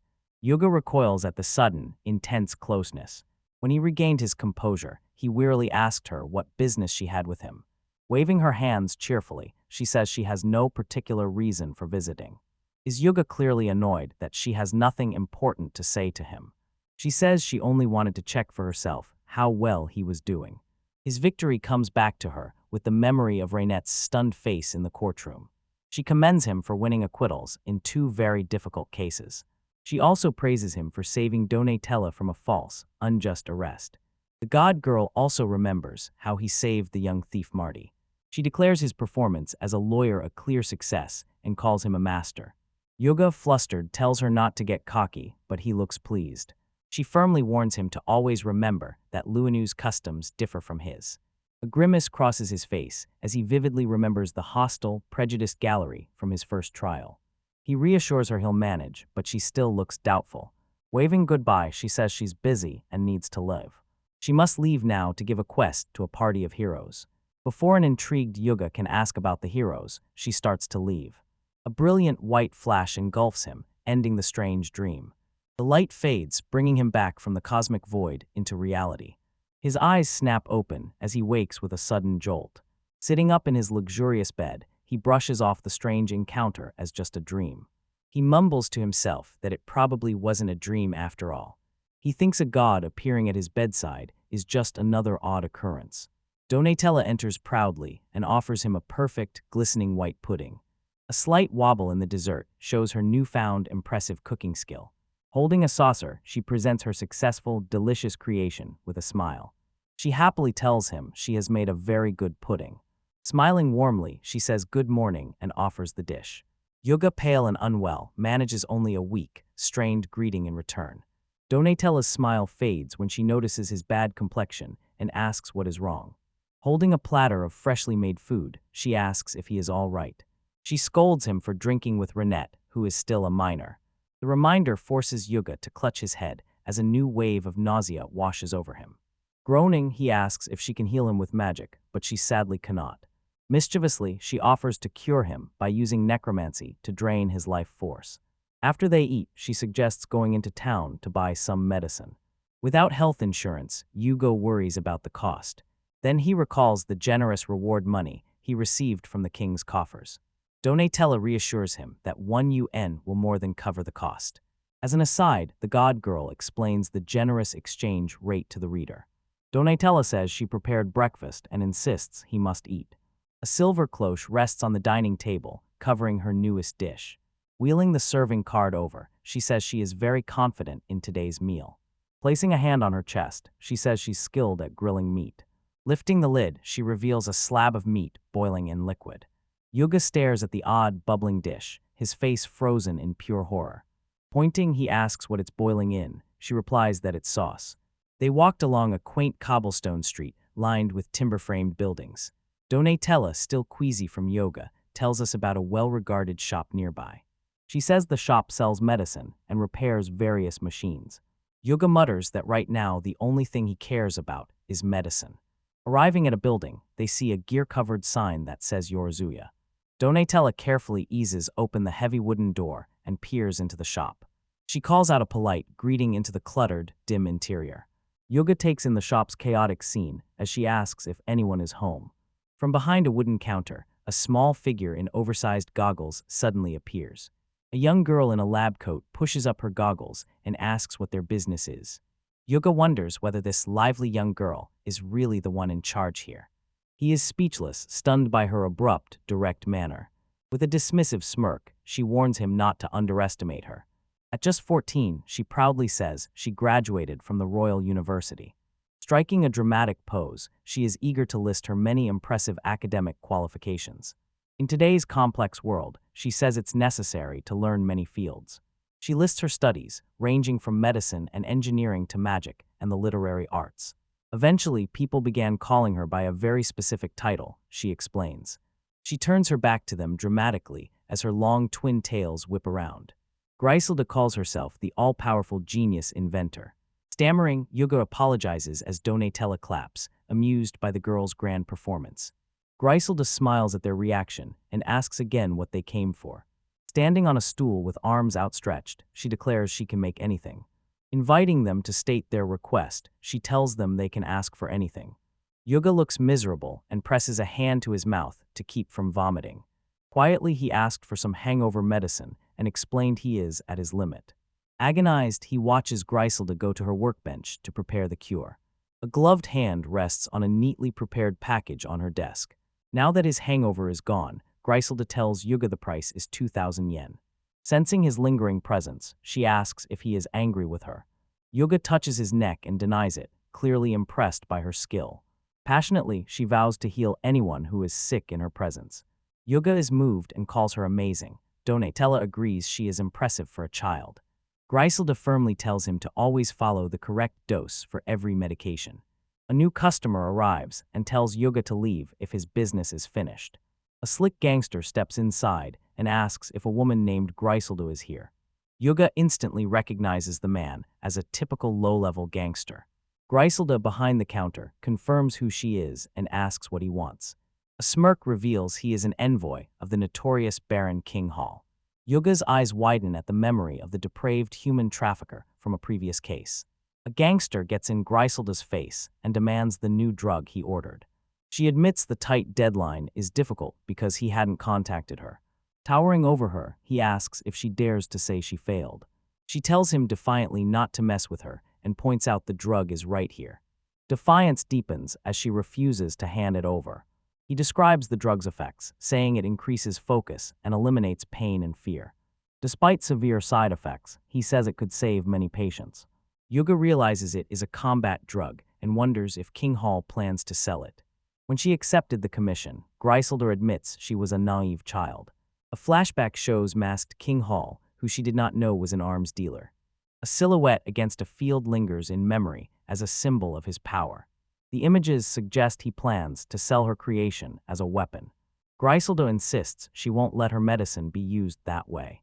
The envoy tells her in a condescending tone to come back when she understands the world. Donatella remembers grimly that nothing is more wretched than losing a war. Convinced she must do whatever it takes to win, her thought trails off. Yuga is overcome with emotion and brought to tears by Griselda's noble ideals. Sobbing loudly, he says it's simply wrong to use such a drug in war. The envoy offended the admirable ideals of Praetor's Griselda. Acknowledging her principles, he still calls them useless in the real world. He is impressed that she can think like that at such a young age. Crushing his cigarette, he says it's time to talk about reality. He asked what would happen to the large sum King Hall had invested. She says she will not give him the drug or return the money. She slides 10 million yen across the counter and tells him to take it. Yuga points out that drug development is expensive, even here. A small, sinister chuckle escapes the gangster, showing pure amusement. Glaring at Griselda with contempt, he asks whether she has lost her mind. The contract's penalty clause is revealed, and failure requires paying 10 times the investment. You can watch Donatella look on in shock at the outrageous terms. Griselda is horrified to discover she must repay 100 million yen. She realizes she cannot possibly repay such a sum. She says she never expected to fail when she signed. The gangster says coldly that her failure is not his concern. He offers a cruel choice. She can work off the debt in his shop. Sneering, he says she might pay it off one day. Griselda is horrified. He orders her to stop the nonsense and accept her fate. Grabbing her face, he demands she hand over the drug that will fix everything. With a menacing glare, he repeats his demand, certain she will comply. Donatella points out that even if it feels awful, a signed contract is binding. Yuga steps in and tells the gangster to release the child. The gangster spins around angrily and asks who this annoying pest thinks he is. Yuga introduces himself with authority as Shiba Yuga, a lawyer. Griselda looks up as a glimmer of hope appears in her eyes. The gangster knows of him but finds the situation odd. You can argue that making a child pay that debt is unreasonable. He tells Griselda she can cancel the contract. He confidently presents a legal strategy that minors have the right to cancel contracts. The text box shows Civil Code Article 5, Section 2. The gangster is briefly silenced by the legal argument. Confused by the silence, Yuga asked what was wrong. The gangster is amused that a lawyer would bring up a minor's age. Griselda puffs out her chest and proudly says she is 17 years old. Yuga is shocked to learn she is older than Donatella but still a child. Laughing uncontrollably, the gangster throws his head back. He mockingly says Luano is considered an adult at only 15. This critical revelation leaves Yuga speechless. He points out that the age of majority is different under Japanese law. He urgently asks whether anyone has the complete book of Luno law. Griselda's face tightens with a terrible premonition as she realizes what's happening. Trembling, Yuga opens the massive God-given legal tome. Turning away, he mutters in disbelief that it cannot be true. In fury, he realizes the goddess must have deliberately rewritten the law. The text box displays the amended law, Civil Code Article 4. This chapter explains a minor's right to cancel a contract. The law protects minors from exploitation by unscrupulous adults. The exact age of majority is set by the law of the land. The god girl cheerfully explains that she set the age to 15 to match local customs. Trapped, Griselda must hand over the drug or pay an impossible debt. The gangster gives a small, satisfied chuckle, sure of his victory. He laughs, amused that a lawyer would be so ignorant. He admits to Yuga he doesn't know the law, but it's common sense that a 15-year-old is an adult. Scoffing, he calls Yuga useless and ignorant of basic truths. The gangster's words cut deep. Yuga feels completely incompetent. Yuga now understands that Japanese law cannot be fully applied here. Here, kings and nobles hold completely different social values. A fantasy world with elves cannot apply Japanese law directly. He could never have imagined anyone would rewrite the law itself. The gangster asks Yuga whether he has ever been out in the real world. He calls Yuga a spoiled brat who has never faced hardship. Yuga tightens his fist, angry that the stranger understands him so well. His knowledge had made him feel superior, and that foundation was now shattered. Donatella watches with concern, aware of his deep inner struggle.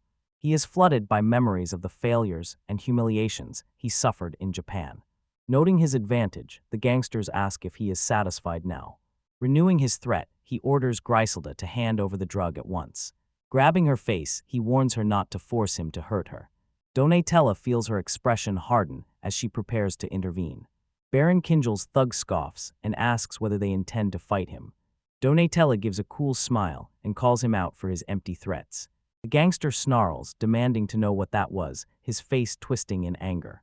Yuga tries to calm Donatella, but she brushes him off and says it's fine. The gangster watches to see if the girl has the nerve to use a weapon. He calls her a brat, but her steady confidence gives him pause. A close-up reveals Donatella's supremely confident, knowing smile. The thug's bravado cracks as a single bead of sweat reveals his uncertainty. Donatella asks what is wrong, noting that he seems to have lost his nerve. Snapping back, he says he would have called the guards if he had actually attacked. Donatella grew serious. She admits her taunt was a shallow tactic. With a narrowed eye and steady focus, she says that without violence only the law remains. Pointing at Yuga, she says no one can beat him in a legal battle. A flustered Yuga laughs nervously when she asks him to confirm. The gangster sneers, dismissing the idea that he's no match as utterly absurd. He challenges Yuga to apply his law to King Hall's valid contract. He warns the lawyer to be ready for the consequences if the lawyer refuses. With a dismissive wave, he dares Yuga to try. He mocks Yuga's inaction, saying Yuga is simply incapable of doing anything. Frozen, Yuga desperately wants to help Griselda, but feels powerless. He feels sympathy for the girl trapped by a single unlucky contract. He knows he can't let her dangerous drug be taken. Despair hits him as he realizes that with the law rewritten, he has no options left. Helpless, he is a stranger in a world whose common sense he does not understand. Griselda watches with a grim expression as her situation seems utterly hopeless. A sudden spark of understanding lights Yuga's face. Donatella rests a hand on his shoulder, feeling the change in him. Bored with the standoff, the gangster declares this is getting tedious. Griselda is stunned when he says he's just going home. At the door, he pauses and adds a final warning. Smiling sinisterly, he warns her to be careful around fires tonight. Griselda gasped in pure terror when she realized he threatened to set a fire. Waving a casual goodbye, he leaves her frozen at her desk. She whispers for him to stop, but fear swallows her voice. An off-panel voice asks her about the drug, but it's not the gangsters. Donatella smiles, pleased her trick made the gangster stay. Yuga interrupts and says the drug will not be necessary. Smirking with new confidence, he says he can cancel the contract. The gangster turns his expression back to one of confused suspicion. He insists on knowing what on earth Yuga is talking about. Yuka raises two fingers and says he has two questions. Griselda watches, wondering what else there is to discuss at this point. Yuga reminds the gangster about something he said when they first arrived. Convinced she said something important, Griselda tries to remember what she said. A flashback shows her complaining about the long stretch of no contact. Yuga presses her, asking when she last spoke to the people of King Hall. She asks how that is relevant, but he insists on an answer. Despite complaining about his constant questioning, she prepares to answer. She says she hasn't heard anything since the day she signed. Yuga smiles slightly. Okay, he says, his trap is set. Growing impatient, the gangster tells him to stop wasting time. Yuga says he felt something was off in their conversation. The gangster claimed Griselda signed the contract out of sheer ignorance. Shocked, Donatella learns that King Hall is a supplier to the princess. The gangster confirms his earlier statement, impressed that Yuga remembers it so well. An unseen voice asks whether anything about that is really strange.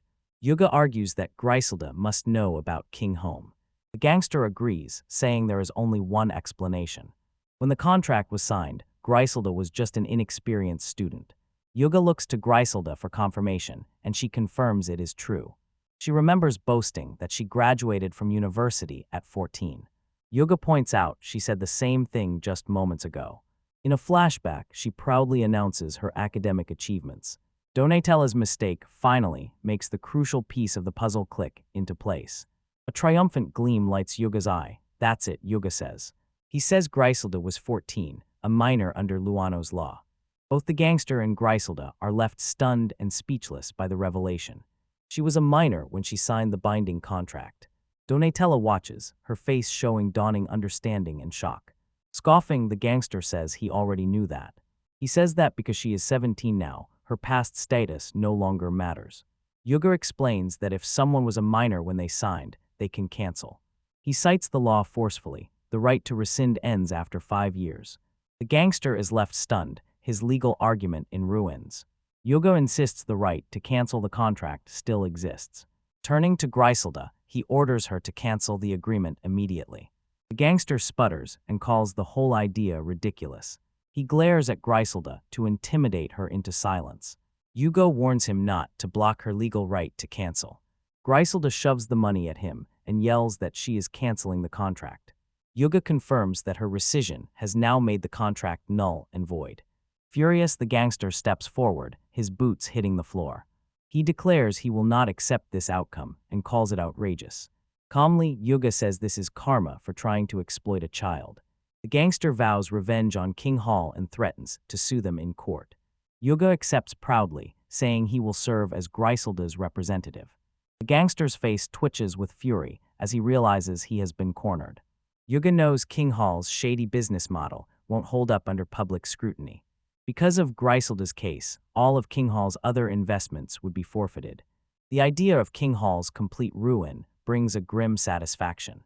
The gangster goes quiet, defeated. Griselda accepts his surrender. Sighing, he admits he has no choice if that's the law. He adds that this is his job and he must see it through. Malice lights his eyes as he vows to kill them and seize the drug. Brandishing his blade, he stuns the audience. Yuga watches in disbelief and asks what he means. The gangster steps forward again in a menacing way, his intent unmistakable. Griselda stares at him, her face ashen with total dread. With her eyes squeezed shut, she lets out a terrified gasp. Raising the knife high above his head, he screams for her to die. Yuga cries out in alarm, panic written across his face. Shouting, he tells Griselda she is lying and must run for her life. Donatella intercepts the gangster with a glowing magic circle that stops his blade. Shocked, the gangster turns as his attack is stopped by her overwhelming power. Blinding light bursts from the point of impact as the magic crackles. This sudden, overwhelming display of force leaves him completely bewildered. Donatella smiles calmly as she prepares to unleash her spell's full force. A massive explosion tears through and blows out the entire storefront. Stunned by the scale of the destruction, Yuga mutters in disbelief. Pinned to a wall across the street, a gangster is impaled on magical vines. Yuga tells Donatella she went too far, but Donatella insists she did not kill him. He realizes she planned it from the start to end the fight quickly. He understands her reasoning and that she intended to answer his violence with violence. Donatella grins and asks whether this counts as an act of necessity. Yuga wryly corrects her and explains this would be considered self-defense. When the guards arrive, Yuga raises his hands in tired surrender. Griselda admits she always thought the law was a lowly pursuit for commoners. Laughing, she admitted she had been a fool to ignore her own vulnerability. You'll be amazed if he really is the failure the gangster said he was. Donatella watches him with admiration, convinced he is the one chosen by God.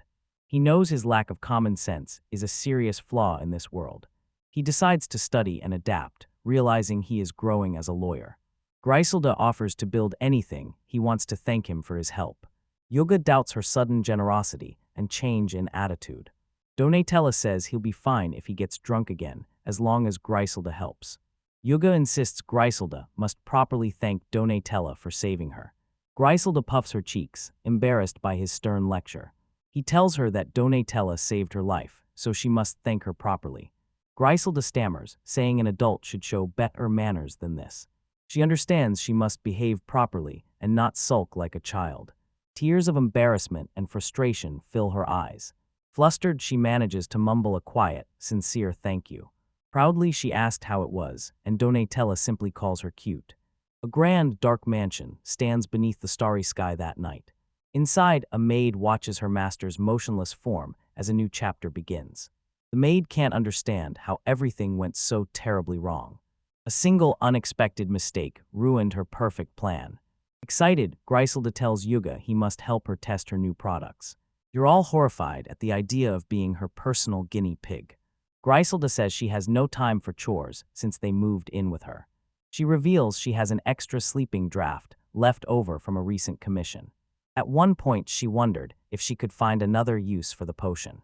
Scolding Yuga, she tells him to take sleeping pills for his insomnia.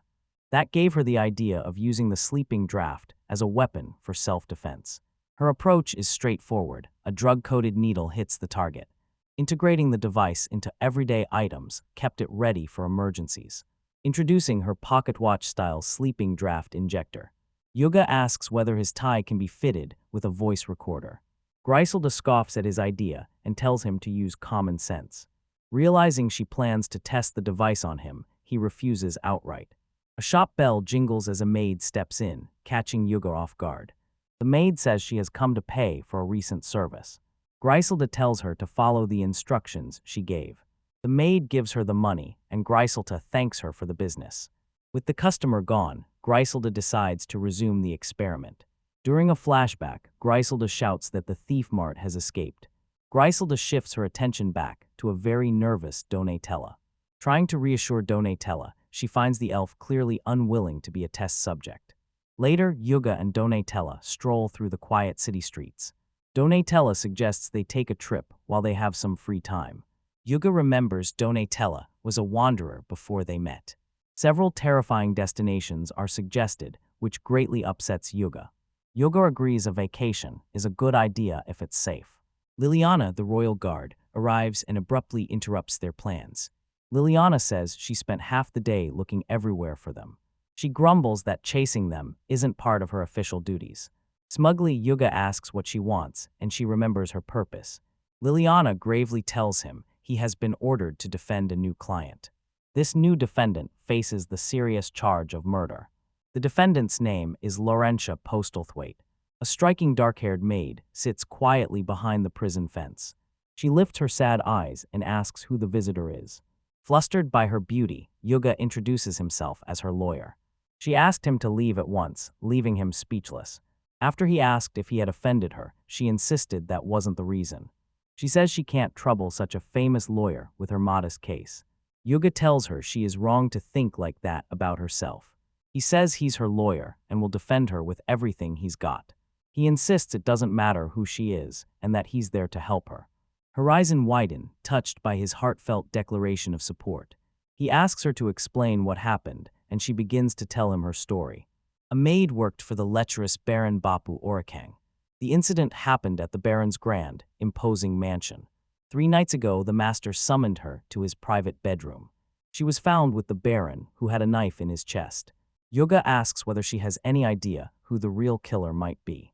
Laurentia clenches her fists in her lap, and her voice trembles with emotion. She admits to killing the master. Yuga, Donatella, and Liliana are stunned by her sudden confession. Yuga confirms she killed Baron Orikok with a knife taken from the room.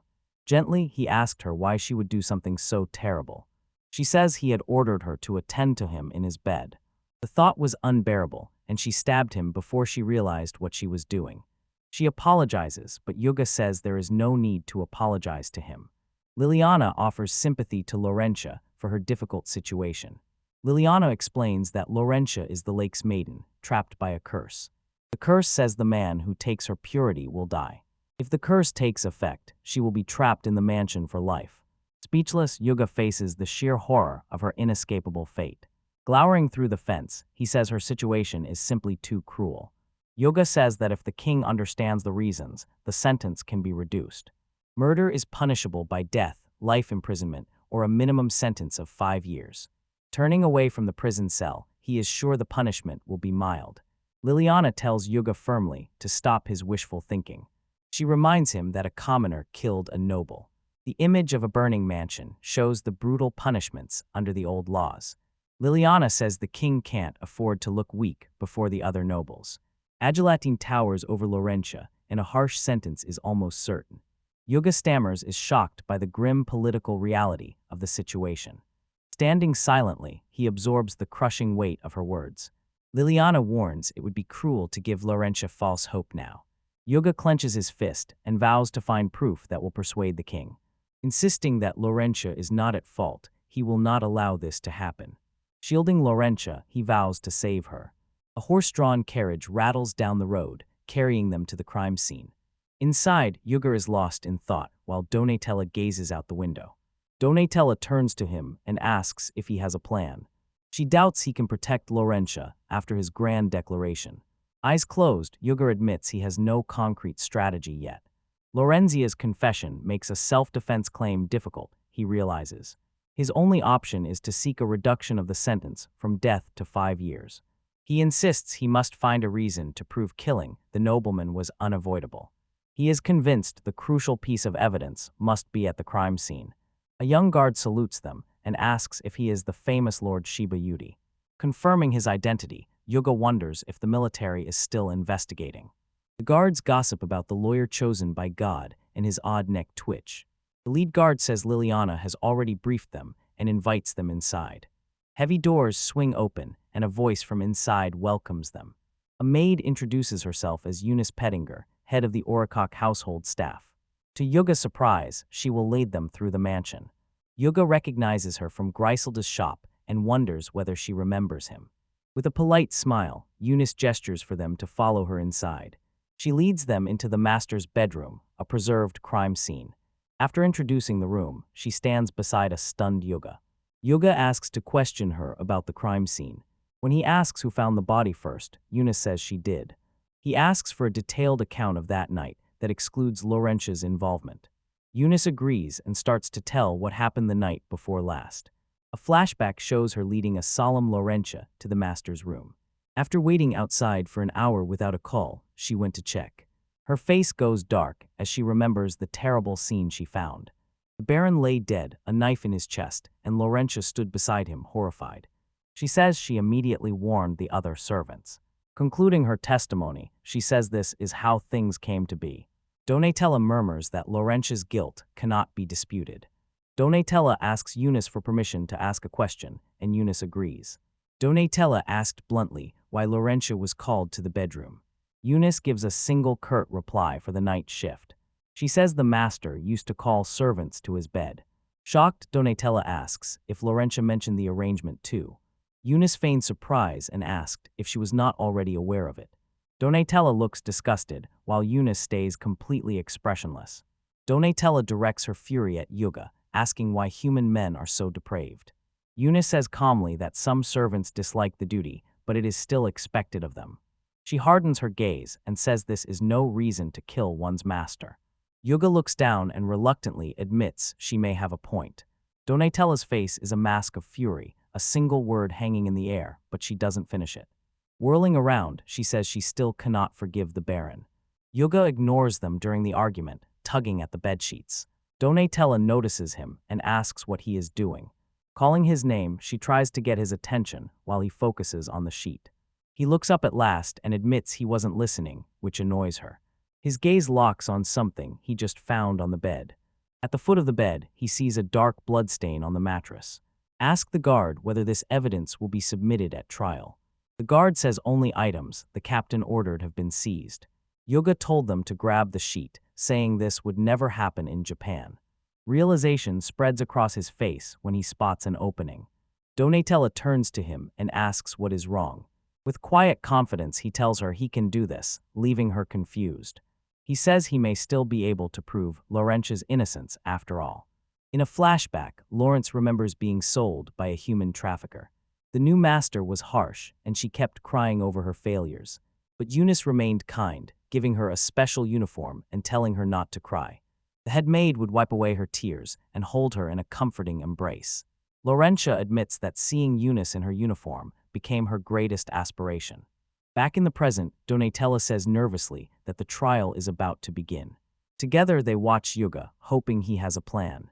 Yuga walks past them without noticing, lost in thought, and Donatella calls him out.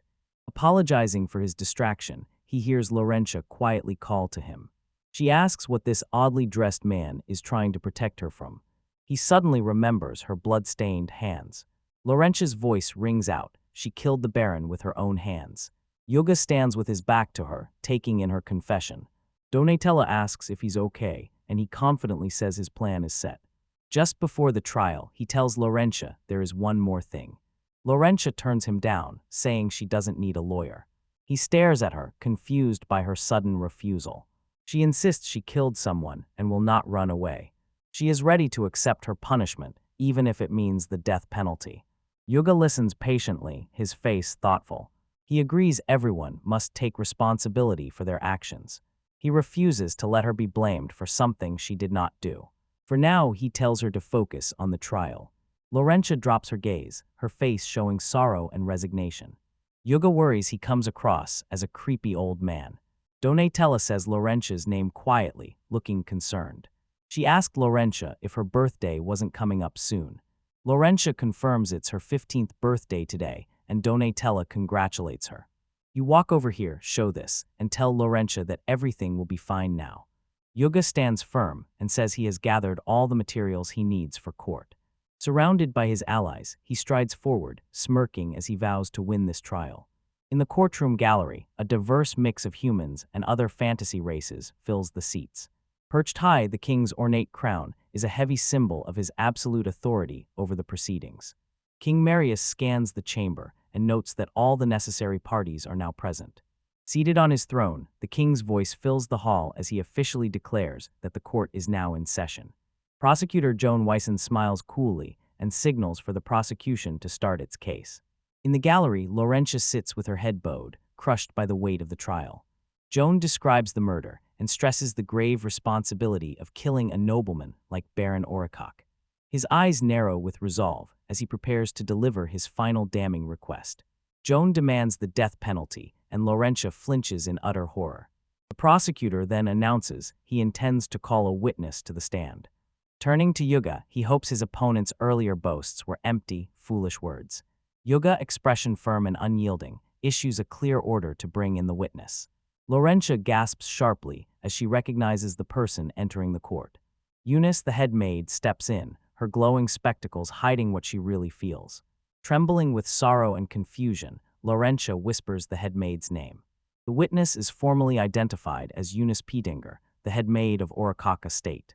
At the witness stand, Eunice calls the heartbroken young woman by her first name.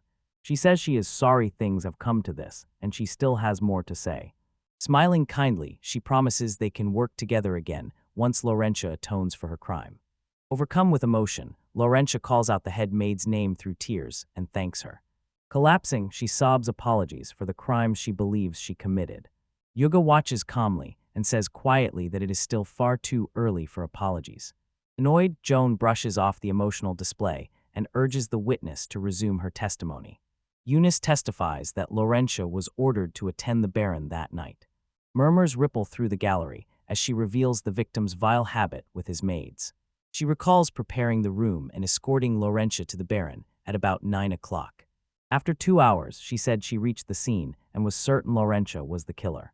Yuga opens his argument by acknowledging that his client deserves forgiveness, but there is more to consider. Eunice tells the stunned court that Laurentia is a maiden cursed by the lake. Facing the king, she begs not for forgiveness, but for a merciful, lenient sentence. The gallery is torn between pity for her situation and the seriousness of her crime. In the defendant's box, Laurentia sits with a look of deep, quiet sorrow. King Marius, with a stern expression, orders the lawyer to start his rebuttal. Princess Vivien watches with amusement, convinced the defendant is undeniably guilty. Laurentia's only option is a desperate plea for mercy and a lighter sentence. Everyone is watching the undefeated lawyer, a man with a perfect record. The princess is curious to see what kind of performance this legendary lawyer will put on now. Presiding over the court, the king surveys the room with a gaze that carries royal authority. On the witness stand, Eunice, the head maid, remains stoic and unreadable. Prosecutor Joan Wyson watches with smug confidence as victory appears to be within his grasp. Yuga steps forward and speaks clearly to present his argument. He delivers a stunning declaration that his client did not kill the victim. Donatella gasps in disbelief as a bead of sweat traces her temple. Even Princess Vivienne's composure breaks, her eye wide with genuine surprise. A stunned, confused silence falls over the entire courtroom.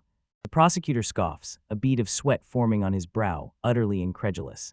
Laughing, he dismissed the claim as utterly ridiculous and nonsensical. Yuga cuts him off, his focus steady as he insists on questioning the witness. Calm and composed, the head maid agrees and invites him to ask whatever he wants. Yuga starts his cross-examination, pointing out that her testimony sounds logical but contains contradictions. He confronts her directly, his sharp gaze piercing her false front. Annoyed, she narrows her eye and says she simply left out many details. Pretending to be innocent, she asks for forgiveness, saying she is unfamiliar with the court. Yuga remains relentless, ready to ask his next crucial question. He confirms an important fact. Laurentia was coming of age today, and she knew it. Eunice admits she knew about her colleague's birthday. Yuga asked her to confirm the Baron's habit of singling out maids. He raises the central contradiction by asking why the night service was moved up. Donatella suddenly sees the timeline, her eyes widening in realization. Laurentia reached adulthood today. The incident happened 3 days earlier. She wonders how Yuga noticed that detail, as if he'd known it all along. The head maid is flustered, her perfect composure finally starting to crack. Each week she says she was only following her master's orders, implying it was just a whim. Smirking, Yuga notes that being killed on a whim is far too convenient. Prosecutor Joan presses for an opinion, but Yuga coolly decides to proceed. Yuga replays the crime in his mind, trying to understand why a knife was used. Confused by his reasoning, Donatella is told the situation is strange. He focuses on one glaring inconsistency, the knife. Donatella lets out a quiet gasp as the troubling implication sinks in. Yuga argues that the defendant did not bring the weapon into the room. That means the knife was already there, planted by someone else. Whispers run through the gallery as people try to figure out who put the weapon there. Yuga directs his accusations straight at the headmate on the witness stand. From above, Princess Vivien watches, quietly frustrated by the proceedings. Prosecutor Jones sputters, reeling in shock at the lawyer's bold claim. Headmaid Eunice speaks to Yuga, her composure still unnervingly intact. Calmly, she points out that Yuga has overlooked one crucial person in his theory. She says the victim brought the knife into the room to defend himself. Agreeing, the king says a former soldier being armed is not unusual. Calm and composed, Eunice keeps a serene, confident expression that shows she is in control. Confidently, she offers to tell him anything he still thinks she has forgotten. Her posture sends a clear, silent challenge to the lawyer from another world. She insists the killer's identity is already obvious to everyone in court. In the defendant's box, Laurentia looks down in despair, her hope gone. Yuka's gaze stays sharp and focused, undeterred by the setback. Calmly, he says he has one final point to make to end things. Eunice politely agrees to hear his final question and remains completely confident. Yuga opens by restating a basic fact from the maid's own testimony. She asks for his point, but he says she is hiding a crucial detail. Eunice dares him to name the hidden fact while pretending not to know. Yuga reveals the crucial detail that the victim was already asleep when Laurentia arrived. He presses the confirmation head, asking if his claim is false. She asked whether the defendant had told him, but he insists the situation is stranger than that. He insists a slender girl cannot kill a soldier unless the soldier slips. The gallery acknowledges his compelling point and agrees that his logic seems sound. He raises the central paradox: the Baron slept through his own rendezvous. Yoga confronts the witness and demands an explanation for the clear inconsistency. Head maid Eunice calmly denies the accusation, her closed eyes concealing deep secrets. Eunice told Yuga in the courtroom that he must be tired by now. Still, Yuga felt something was deeply wrong with her perfect story. He asked whether she was trying to hide something very suspicious from him. The real issue, he explained, was why the victim was asleep. Baron Orikok slept after being given a powerful sleeping draft. A small, nearly silent gasp escaped Eunice as her composure finally cracked. Yuga's booming voice called for Griselda, bringing his surprise witness to the stand. The genius inventor stormed into the courtroom and demanded an explanation. Yuga pointed at the witness stand and asked whether she sold a drug to Eunice. Griselda confirmed without a doubt that she had sold that woman a sleeping potion. That was unfortunate, she said, since she had warned her repeatedly about the dosage. Yuga watched her, his plan unfolding perfectly while Griselda stood there, confused. Princess Vivien watched from her box and asked whether the witness had drugged the victim. Yuga told the king and the court that this was exactly how it happened. Eunice insisted helping her master, who had insomnia, was her duty. Unmoved, Yuga ordered a guard to bring in the last piece of evidence. Prosecutor Jones looked puzzled as he tried to figure out what it could be. A guard returned carrying a large white bedsheet with a single dark stain. Yuga said this was the sheet covering the victim when Laurentia stabbed him. From his high throne, the king looked down and wondered what the point of this was. Yuga urged him to look closer and pointed to the impossibly small bloodstain. The king admitted a deep knife wound should have bled much more. He noticed the victim had been stabbed, but there was almost no blood. Princess Vivien then asked the crucial question of whether such a thing could be possible. Yuga's eye widened as her question made his entire theory click into place. He answered yes, it's possible once the victim's blood has stopped flowing. Listening intently, the princess kept a sharp gaze and understood the implication. Lowering her fan, she realized the stunning truth he was about to reveal. Yuga said this single piece of evidence showed one undeniable fact. By the time Laurentia stabbed him, Baron Orikok was already dead. The truth hit Laurentia, and she realized she was not a murderer. The courtroom reacted when Yuga said the victim was already dead before the stabbing. The gallery murmured, unsure how this revelation would affect Laurentia's fate. Yuga quoted the law: it was desecrating a corpse, not murder, a lesser offense. A glimmer of hope finally returned to Laurentia's eyes as she looked up. Therefore, he said without malice that Laurentia had committed no crime. Donatella stood in awe, sweat beading on her temple, stunned by his logic. Princess Vivien watched the dramatic turn of events from behind her fan, clearly intrigued. Prosecutor Joan found himself sweating and speechless, his entire case now in ruins. Yuga was adamant it was no accident. Someone had planned the whole thing. They had built an elaborate scheme to hide an inconvenient truth. Turning his attention back to the witness stand, he narrowed his gaze. In a commanding voice, he declared that the killer is Eunice Piedenger. He explained she wanted her master dead, but could not face the death penalty. She hatched a cruel plan to make the innocent Laurentia kill him instead. Knowing Laurentia was a maiden of the lake, she expected her to refuse the Baron's advances. She drugged him, planted a knife by his bed, and arranged for the girl to be framed. Yuga raised a finger and said there was one problem with her plan. Griselda said it was the dosage. The Baron needed a much stronger potion. Eunice needed to test the drug to determine the dose required for a deep sleep. Her fatal miscalculation was expecting the Baron to survive this very test. Mixing a massive dose of the potion with alcohol was fatal. Panic hit Eunice as she realized she would be accused of murder. At that moment, she had to change her plan. She staged the crime scene around the victim, who was already dead.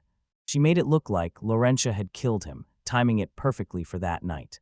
Donatella finally realized why the incident happened just before Laurentia became an adult.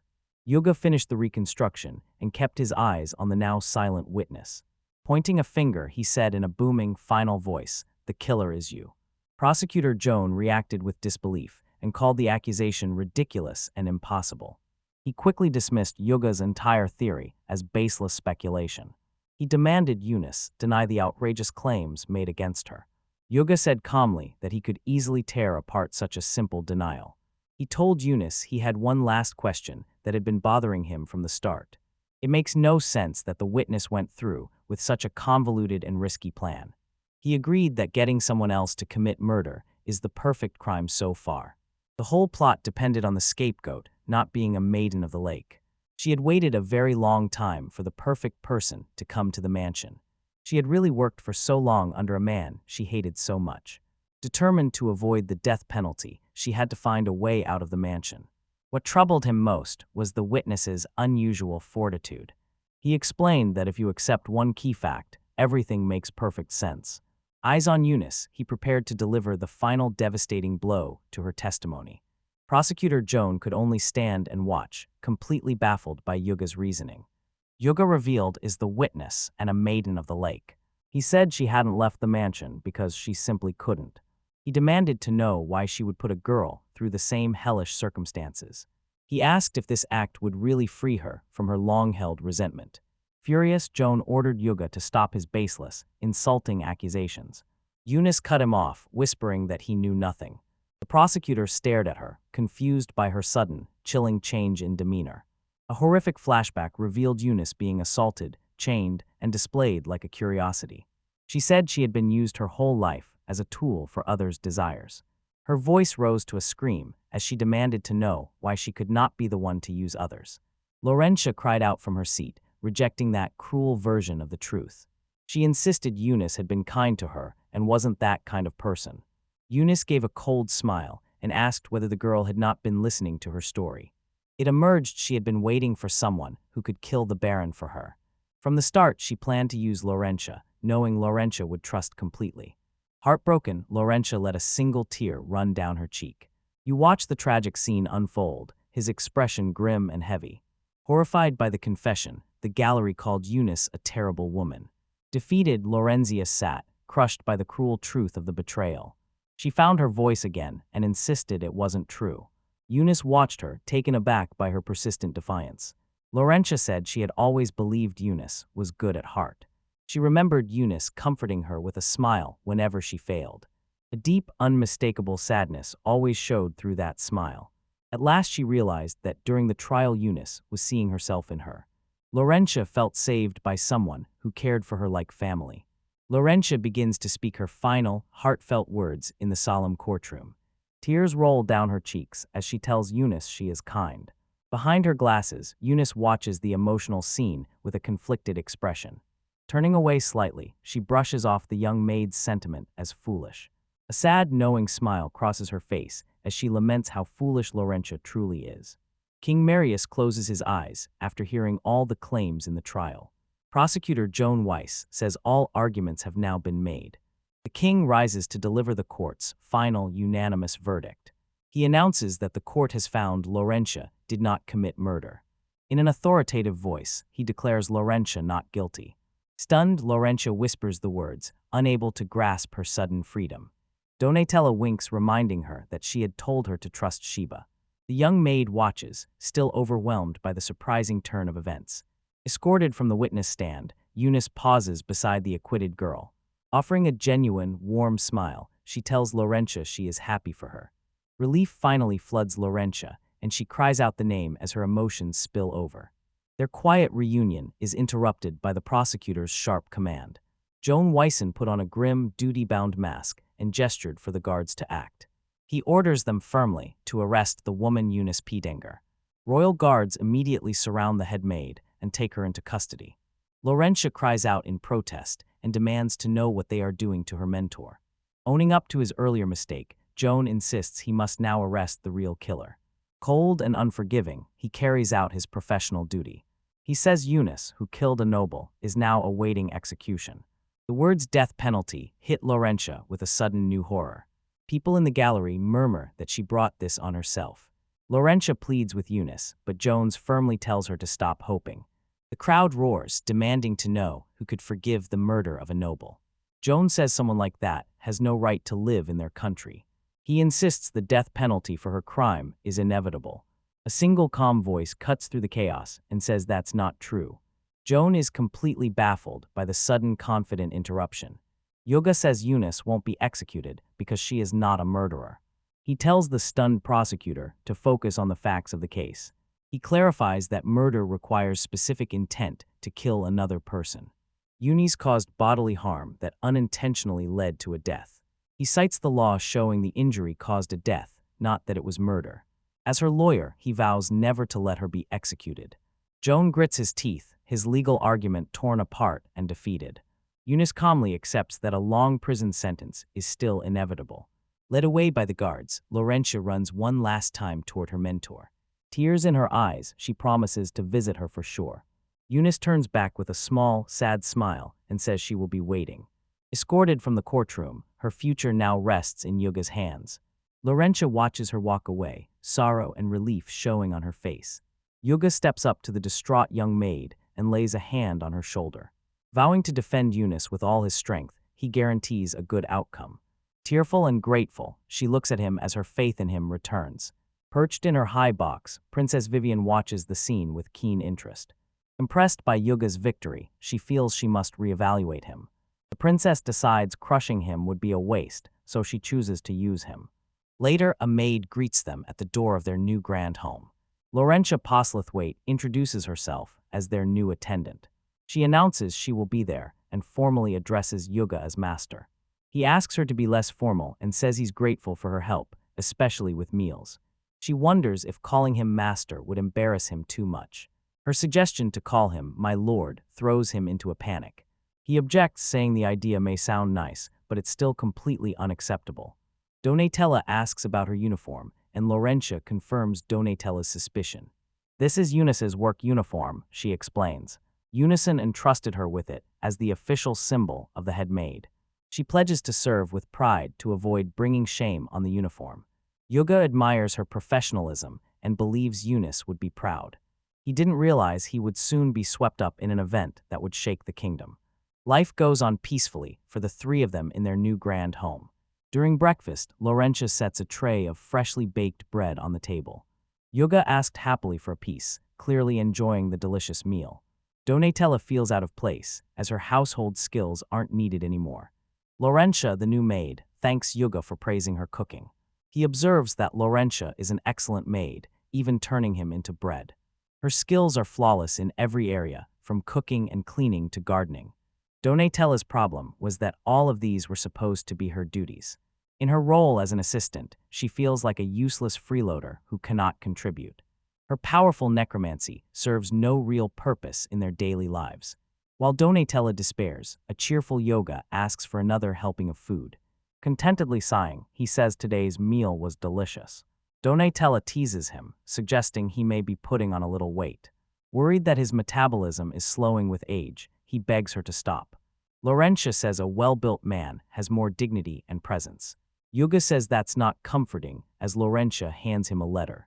He spots the familiar, ornate wax seal on the mysterious envelope. Unable to read the script, he asks Laurentia to read it for him.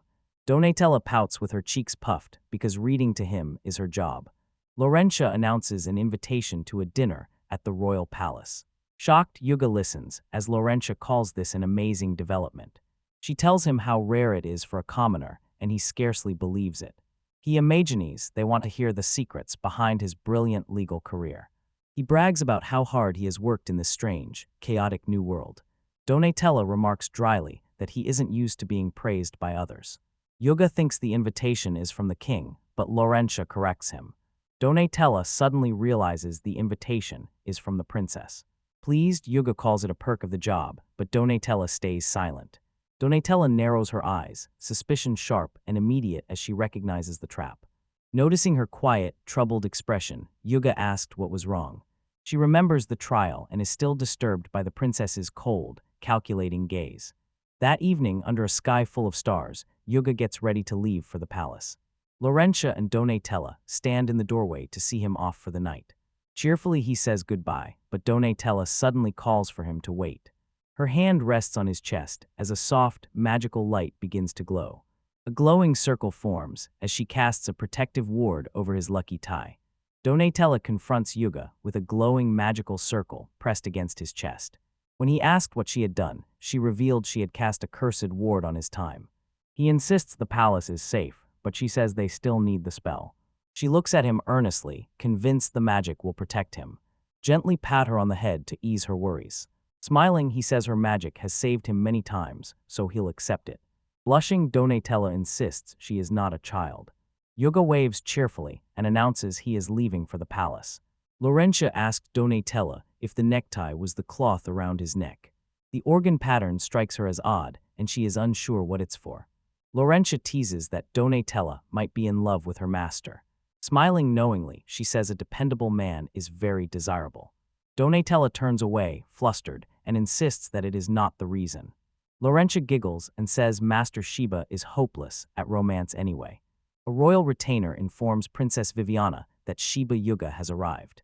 The princess takes the news calmly, fanning herself beside her advisor. She tells her retainer to carry out the plan and leaves it to her. Selena, her advisor, calls the princess Vivi. Selena is unsure if she truly intends to bring Yuga into their circle. Hidden behind her fan, the princess calmly confirms her choice. She realizes Yuga is much more capable than she originally thought. She decided to use him for his great skill. With cold certainty, she says she always gets what she wants. Smiling, Yuga raises a champagne glass and asks for another refill. He commends the princess for the excellent hospitality she showed in the grand dining hall.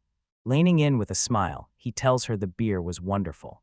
The princess asked him to explain how the all-you-can-drink option works. He explains the system sets a fixed price for unlimited drinks.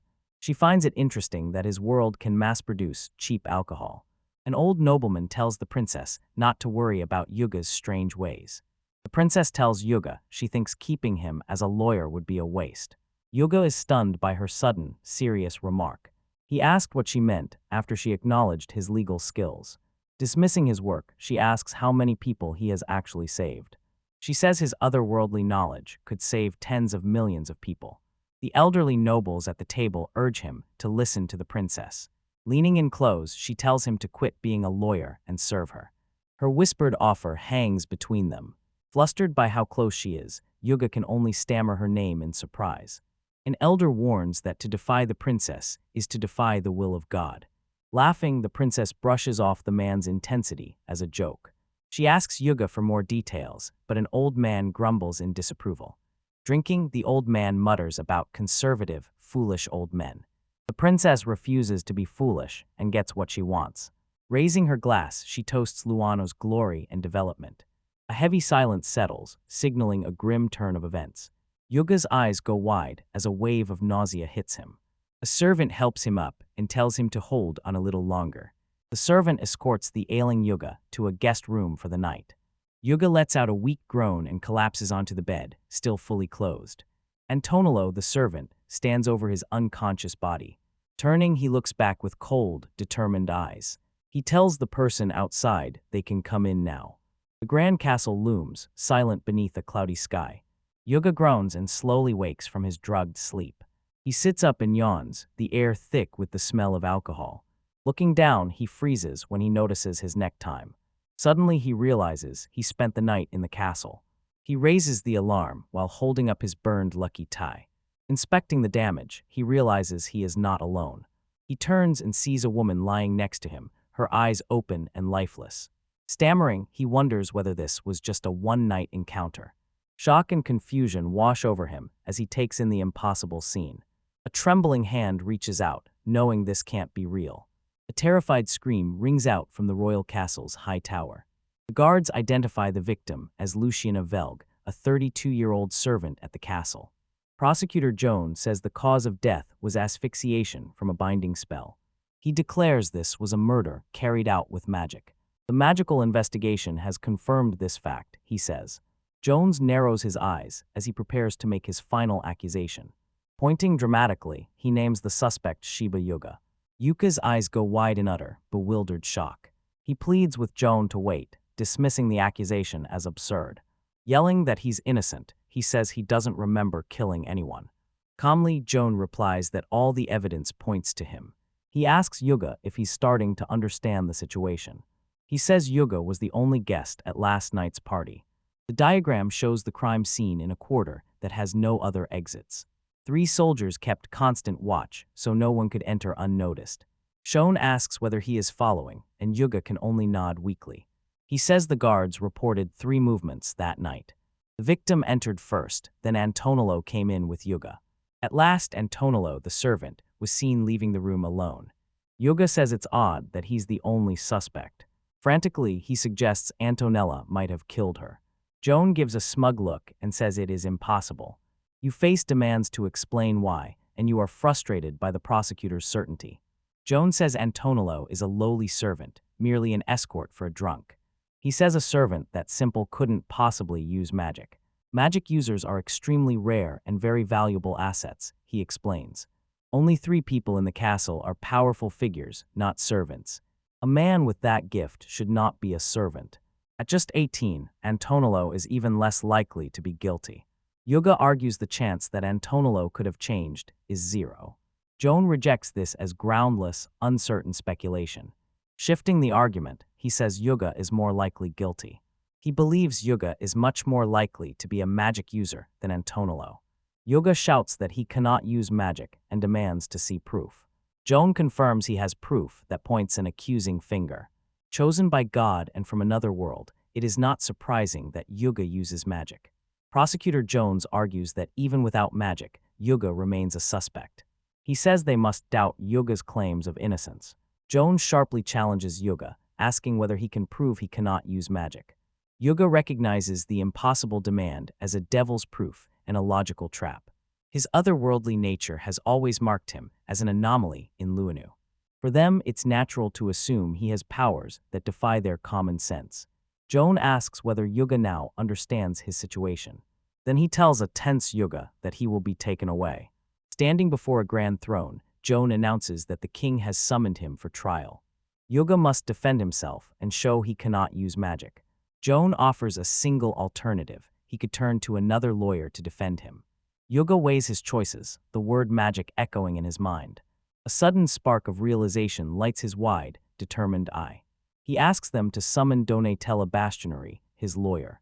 In a flashback, the young village boy Antonello reveals a mysterious fiery power. Seeing his talent, his parents encourage him to study hard so he can become a great magician. Their kindness is a lie, and they sell him to shadowy men who call him their target. Young Antonello is terrified when his own father betrays him for money. A powerful, silhouetted figure tells the boy he will use his talent for her. Looking up, the boy realizes his fate is sealed by his master's command. Now Donatella rushes through the palace corridors. A palace guard calls out, ordering her not to run down the hallway. Ignoring him, she focuses on getting to the courtroom as fast as possible. She approaches the towering, ornate doors of the chamber where the trial is taking place. She bursts through the doors, calling Yuga's name in alarm. Turning to her, his face is marked by desperation and relief. He pleads with her for help while standing beside Liliana and Joan. Thick rope binds his hands in front of him, a sign of his captivity. Joan calmly lays out the full details of the murder case to a stunned Donatella. Standing beside Yuga, Liliana looks deeply concerned. Watching, a bead of sweat forms on her temple as the situation unfolds. Joan turns to the king and asks his opinion on the matter. Seated on his throne, the king listens carefully before delivering his judgment. He confirms that the prosecution's reasoning is sound if Yuga can actually use magic. Yuga turns to Donatella as his last hope and begs her to take his case. He asked her to defend him so she could prove he was completely innocent. Donatella looks away, asks what he means, and says she cannot do that. She reminds him this isn't his usual bold defense and says it's impossible. Yuga protests that he doesn't even know what magic is, let alone how to use it. Joan studies Donatella's worried face, which suggests Yuga is only pretending. Over her shoulder, Donatella's expression hardens with defiance. Snapping at Joan, she tells him he is being ridiculous and that Yuga cannot use magic. Joan shuts his eyes, rejecting her personal testimony as unreliable. Smirking, he suggests Yuga might have been hiding his magical abilities from her. Donatella insists Yuga's real nature, his power to use magic, is impossible. She speaks passionately, saying he is kinder than anyone she has ever met. Standing before Yuga, she vows he will never commit murder. Yuga watches, his eyes wide with shock at her passionate defense. Smirking, Joan stays calm despite her emotional outburst. He tells her feelings don't matter in court. Challenging Donatella, he says Yuga would not summon her just for an emotional plea. Donatella goes quiet, recognizing the truth of his words. She knows Yuga didn't call her for emotional reasons. Joan says she has an advantage over Yuga in this matter. He says she has a deep, innate understanding of magic. Considering the nature of magic, Donatella forms a new strategy. She acknowledges that, to her knowledge, there is no way to prove a negative. Magic leaves a trace, she explains, but the caster cannot be identified. She points out that the victim in this case was killed by a binding spell. That means the culprit cast this spell right beside the sleeping Yuga. Only the servant Antonello could have approached the victim. She concludes he is the killer and asks if they do not believe her. A faint light shines from her hand as she steels herself and commits to the plan. Joan Takenaback says he has no grounds to question Antonello based only on her theory. He tells her to be quiet because her story is not moving the trial forward. Donatella's voice hardens, and she orders them to summon Antonello Mowgli. Weary, Yuga quietly says her name. Offering a quiet reassurance, he places his full trust in her. She assures him they will definitely win this trial. Seated high above, King Marius, Princess Vivien, and Liliana watch the proceedings. Antonello, the servant, steps into the court and announces his name with a formal bow. From his throne, the king looks down and welcomes the young man. Antonello asked what business the king had with him. Donatella narrows her eyes and tells him not to play dumb. She is referring to the murder case in question. She confronts him directly and asks whether he is the real culprit. Pointing at him, she says he can use magic and that he used it to kill the victim. She insists he tell the truth now. From the defendant's box, Yuga watches as his fate hangs in the balance. Antonello scoffs, asking if she thinks a mere servant like him could use magic. He asks if she's making fun of him, his voice thick with fake outrage. Startled, Donatella reels from his abrupt, forceful denial. Apologizing for his rudeness, he pretends to be offended at being suspected by a lowly elf. He says he only just learned about the incident and could not have been the killer. Donatella insists he is the only suspect, but he dismisses her as overly persistent. He argues that human magic users are extremely rare, so he cannot be the culprit. Donatella tries to interrupt, but he keeps going with his manipulative speech. He shifts the argument, saying that if Yuga is innocent, there must be another explanation. He stares at Donatella with a sinister smile and asks if she is his accomplice. Donatella reels from the brazen accusation. She asked him what nonsense he was talking about. He spins a tale about a wicked elf who manipulates a human to exact revenge. Donatella is stunned by his wild, baseless claims. He insists that her weak arguments are more persuasive than her reasoning. Yuga orders him to stop, warning him not to drag Donatella into his lies. Donatella realizes that if he's that kind of person, her plan will be even easier. Confused, Antonello asked what she meant, unable to see how he could be suspected. Donatella says she cannot prove he can't use magic, but she can show a way to prove that he can. Antonello dismisses the idea, saying it's impossible. Donatella smiles confidently, wags a finger, and tells him it's really simple. Donatella explains a magic user is defined by their inborn use of magic. Yuga watches his assistant, anxious about what she plans to do. She offers a simple analogy. When a ball comes toward a person's face, it triggers an instinctive reaction. In the same way, she argues, a magic user will instinctively use magic to defend themselves. Determined, she steps forward and focuses entirely on the servant Antonello. Horror floods Yuga as a terrible realization sinks in. Donatella calls Antonello's name with grim finality, her voice echoing in the hall. Dark energy swirls into a sphere in her hand as she says she will kill him. Antonello freezes when she tells him to use magic to survive her attack. Yuga reacts in disbelief at the sheer audacity of her dangerous gambit. Equally shocked, King Marius stammers and asks her to wait a moment. That night, Liliana cries out for Donatella to stop, her hand on her sword.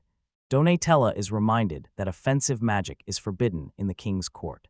Donatella retorts that if she does not act, Yuga will be sentenced to death. A terrifying, otherworldly power lights up her eyes. Over a floor of shattered bones, she issues one cold command: die. A violent torrent of dark energy barrels toward the terrified servant. A crackling sphere of necromantic energy closes in on its target. Antonello lets out a choked gasp as his calm mask falls away. A close-up captures his face twisted into a mask of pure terror. A shimmering barrier of light erupts at the last second, deflecting the spell. Yuga watches, a bead of sweat on his temple, torn between shock and relief. King Marius watches the scene with a sharp, calculating look. Amused, Princess Vivien realizes the spell was only a harmless illusion. Although Donatella won't face charges, she says the outcome is the same. Defeated, Donatella failed to clear the suspicion surrounding Yuga. Staring up in disbelief, she whispers that this can't be happening. Panic hits her, and she thinks she should have trained for a situation like this. A nearby guard says the criminal's desperate struggles are inappropriate. Looking down at Donatella, Vivien says that her failure cannot be changed. As a result of this failure, she declares that Shiba Yuga will be sentenced to death. Yuga's face shows grim resignation. His fate seems sealed. The verdict rings through the vast courtroom while he and Donatella stand alone. A guard passes them, laughing cruelly at their defeat. The guard walks on, pleased by their failure. The defeated pair stand framed by the hall's grand, imposing columns. But Yuga bows his head and lets out a low, quiet chuckle. The princess reflects that Donatella's efforts were, in the end, wasted. Donatella looks up, her face filled with utter despair. The princess admits Donatella is talented, but says it was not enough. Speechless, Donatella sees her hopes seemingly extinguished. The guard tells her that everything she did was a complete waste of time. Feigning confusion, Antonello asks why the guard is looking at him that way. Sneering at Yuga, he says it's a shame his head was not right. A cascade of loud, triumphant laughter bursts from him. In a flashback, Donatella casts a cursed warding spell on Yuga's tie. Antonello recalls recognizing the strange cloth as a focus for defensive magic. A powerful enchantment was meant to ensure Yuga's complete safety. Donatella says the spell was actually broken and he fell into danger. Antonello is the skilled mage she accuses of breaking her ward. She demands to know why he would use such a rare gift to commit murder. With a cold, detached expression, he watches her emotional plea. She shouts that the man he is trying to kill is a hero who uses his power for good. From her realm, the Gadro watches the scene unfold. Silently, Yuga stands behind Donatella as she makes a desperate plea. Donatella says Shiba saved her life and is her personal savior. Dropping to her knees, she begs Antonello to confess his sins. She urges him to confess his crime and use his power for good. Antonello takes her words as a memory stirring inside him. A flashback shows a young boy pledging to become a knight and use magic to defeat evil. Back in the present, he looks down at the pleading elven girl. He admits that using magic to commit murder is a mistake. After a short pause, he delivers a cold, dismissive, but he sneers, denies everything, and pretends not to know what she means. He tells the foolish elf he has no time for her ramblings. Condescendingly, he asks if her pointless argument is finally over. A small, contemptuous chuckle escapes him at her expense. He dismisses her plea as a calculated emotional ploy to sway the court. To him, it's just a pointless distraction before the inevitable death sentence. Yuga tries to interrupt, but Prosecutor Joan says further discussion is pointless. Joan agrees with Antonello, who closes his eyes with smug certainty. King Marius nods, ready to end the trial. Joan formally asks the king to give his final judgment.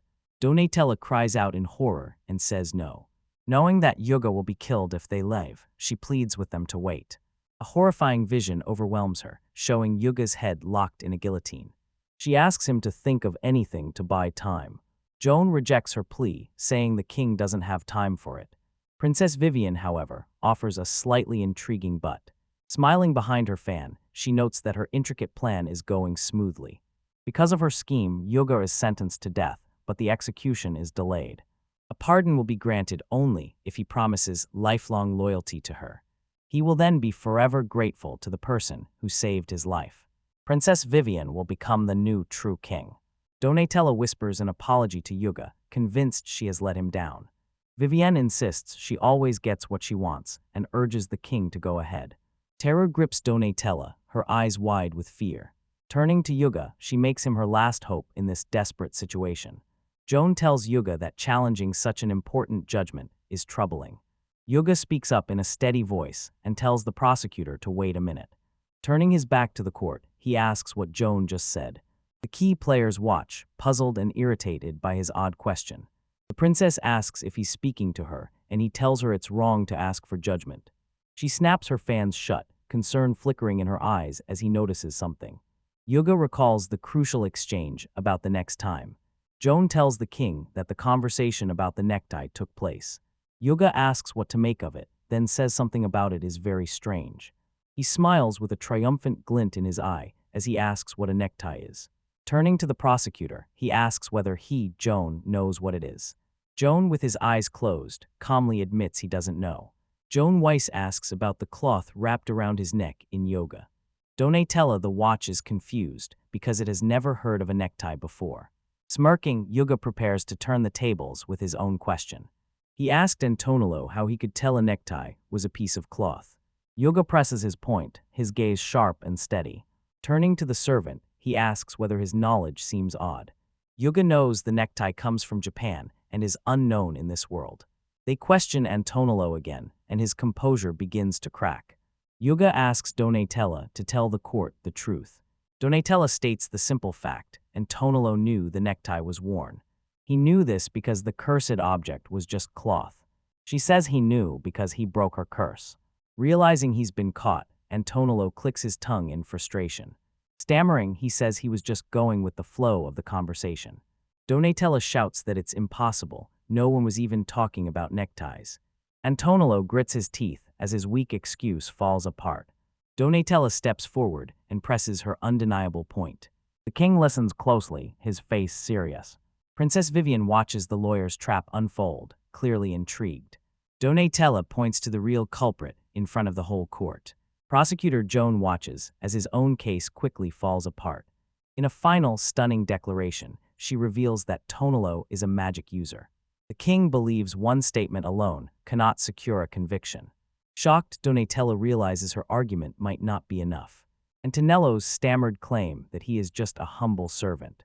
The king names Antonello a prime suspect, but a full investigation is still required. He orders a full background check on the servant from birth to now. The final verdict is postponed, giving Yuga and Donatella a brief reprieve. The king sends Yuga away, but orders that he be closely watched. Seated, Princess Vivien clicks her tongue in annoyance. It's rare for a trial to end without a verdict, she notes. Her ornate fan snaps shut with a sharp sound. She wonders aloud whether the second trial will go ahead as planned. Led away by guards, Antonello looks back in terror. The king tells his daughter Vivien not to worry. Antonello pleads that he refuses to go. Screaming he doesn't want to die, he watches a magic circle erupt at his feet. A guard raises the alarm on seeing a sudden surge of powerful magic. The guards call to the king, waiting for his command. Liliana draws her sword and orders Antonello arrested immediately. Antonello pleads with them to capture him as his desperation mounts. Desperately, he pleads for his life, begging them not to kill him. The royal court watches the servant make a frantic, desperate plea. Jones looks grim as the situation spirals out of control. Behind her fan, Princess Vivien watches coolly. Donatella leaps in front of Yuga and orders him to fall back. A glowing eye signals she unleashes a powerful binding spell that inflicts immediate harm. Dark magical energy erupts from her hands. Yuga watches, a bead of sweat tracing his temple. Antonello looks up, stunned by the sudden, overwhelming counterattack. His eyes go wide with terror as a spell engulfs him completely. Yuga watches his assistant stand over their subdued foe. A violent blow throws Antonello backward as his body twists in pain. The spell's force knocks the royal guards out of the blast zone. The guards are unsure whether it was magic or the man simply self-destructed. The king orders the castle sealed and summons the magic investigation squad. You could turn to Donatella and ask what just happened. King Marius shuts his eyes, taking in the violent chaos of his court. Turning to Yuga, he sincerely apologizes for suspecting him. He admits doubting a man guided by the gods was a mistake. He says an investigation is needed, but the trial's conclusion is clear. The king is ready to give his final, decisive verdict. A booming voice declares Shiba Yuga not guilty. Back home, Yuga brags that Donatella saved his life again. Donatella quietly insists that Yuga did it all himself. Yuga smiles warmly and thanks her for her invaluable help. He says he'd be dead without her, while Laurentia praises her skills. A sudden flush spreads across Donatella's face as she clutches her teacup in embarrassment. She tells Laurentia she was only doing her duty as an assistant. Now thoughtful, Yuga realizes he has learned an important lesson. He points out that Laurentia is a very capable maid. Donatella has skills only she can provide. Clenching her fist, she says this is her path as his assistant. A sudden arrival shatters their peaceful moment. You were startled when Liliana burst through the door. Distraught Liliana says a terrible thing has happened and begs him to come. She reveals that the unthinkable has happened to Princess Vivien. Vivien has been arrested and is shown being taken away in custody. Yuga is stunned to hear the princess has been arrested. Everyone in his household is demanding to know what happened. He stands and says he must go to hear the whole story immediately. Liliana says gravely that the situation is far from simple. Despair is written on her face as she explains that if things continue this way, the whole kingdom of Luano will be destroyed. Yuga and Donatella stare, her words settling heavily. A large, furious crowd has filled the city's central square. A group of powerful nobles sits locked in wooden stocks on a raised platform. Yuga pushes through the crowd to get to the front. Donatella and he are shocked by the grim scene. Horrified and disbelieving, Yuga asks what this spectacle is.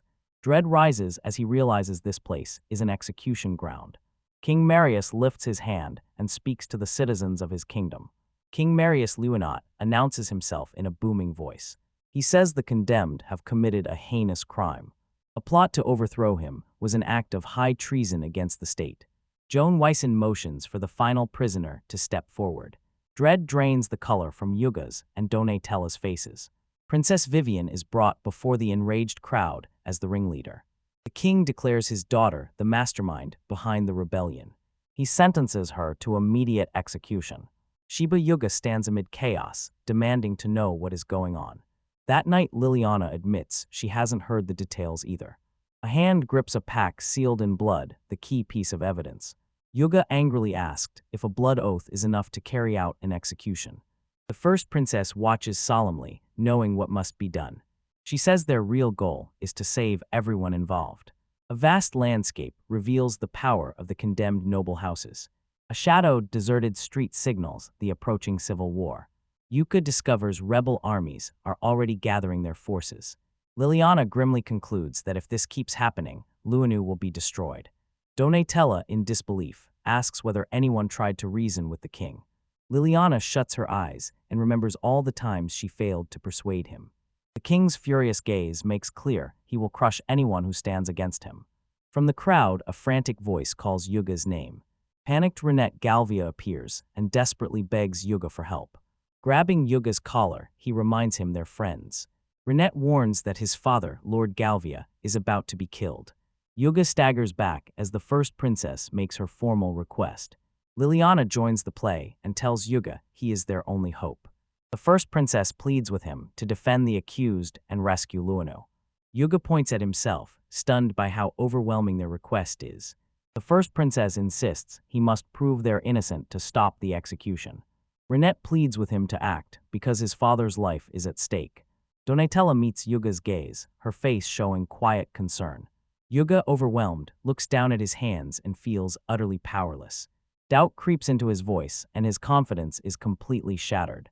He is convinced he cannot succeed at this task. Haunted by past failures, he believes he cannot save an entire country.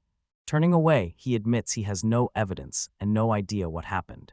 The empty execution platform represents the hopeless situation he now faces. A small hand slips into his, a quiet gesture of support. Donatella meets his gaze, her eyes full of complete faith in him. His resolve hardens, and as a lawyer he will not give up. A lone figure strides toward the platform as the crowd watches. Yuga tells the court he is the God-chosen lawyer, Shiba Court. The king looks down and asks why he should be at the execution. Yuga says treason is not a crime under its new laws. He challenges the king, saying this could violate God's law. Demanding the execution be stopped, he insists the trial be held immediately on the spot. The king scoffs and accepts the challenge to hold the trial on the spot. He instructs Joan, his prosecutor, to start asking if he understands. Joan coldly ignores Yuga's urgent warnings about the kingdom's fate. He says he will fulfill his duty and expects Yuga to fulfill his. Stunned, Yuga sees the prosecutor's cold, unwavering resolve. Joan faces the king and starts his opening statement. He files a formal accusation against Princess Vivien and 8 nobles for murder. He details the recent murders of Kara Belksman and Luciana Belg. He says the 9 accused plotted these murders. He explains the princess wanted to recruit allies and bring in a lawyer. Calm and impassive, the princess listens as she is accused of plotting to seize the throne. Joan invokes the law on complicity and demands the death penalty for all conspirators. Yuga stares in disbelief at the prosecutor's claims that seem outlandish. Raising his hand, he objects and questions the logic behind the conspiracy. The first princess agrees, thinking the plan is too complicated to be real. Her point is that the young princess would never try such an elaborate plan. Yuga insists such an accusation is impossible without any evidence. Joan smirks and says it can be done with one simple method. He reveals the method was magic, a mysterious sigil glowing in his eye. Yuga and Donatella listen as he names the forbidden magic alteration. Joan explains the princess used this magic to alter memories. I reflect on the scene as he describes how false memories were planted. The crowd erupts, stunned to discover the princess was secretly a magic user. Joan says he has evidence and will now call his witness. Horrified, Yuga watches as the servant Antonello is led to the stand. Antonello is asked to confirm whether the princess can use alteration magic. The princess watches him, her face cold and unreadable. Speaking from behind, Antonello confirms the prosecutor's claim is entirely true. He says the princess almost changed his memory. He says her magic made him forget how to breathe and nearly killed him. He says he survived only because Donatella's protective spell took effect the next time. His final confession is damning. He admits he murdered at the princess's command. Stunned, Jonas was caught off guard by the blunt, complete confession. The king declares he has no doubt that his daughter is the murderer. Turning to Vivien, he asks whether she has any excuse for her crimes. Helpless, Yuga and Donatella watch as their case appears ruined.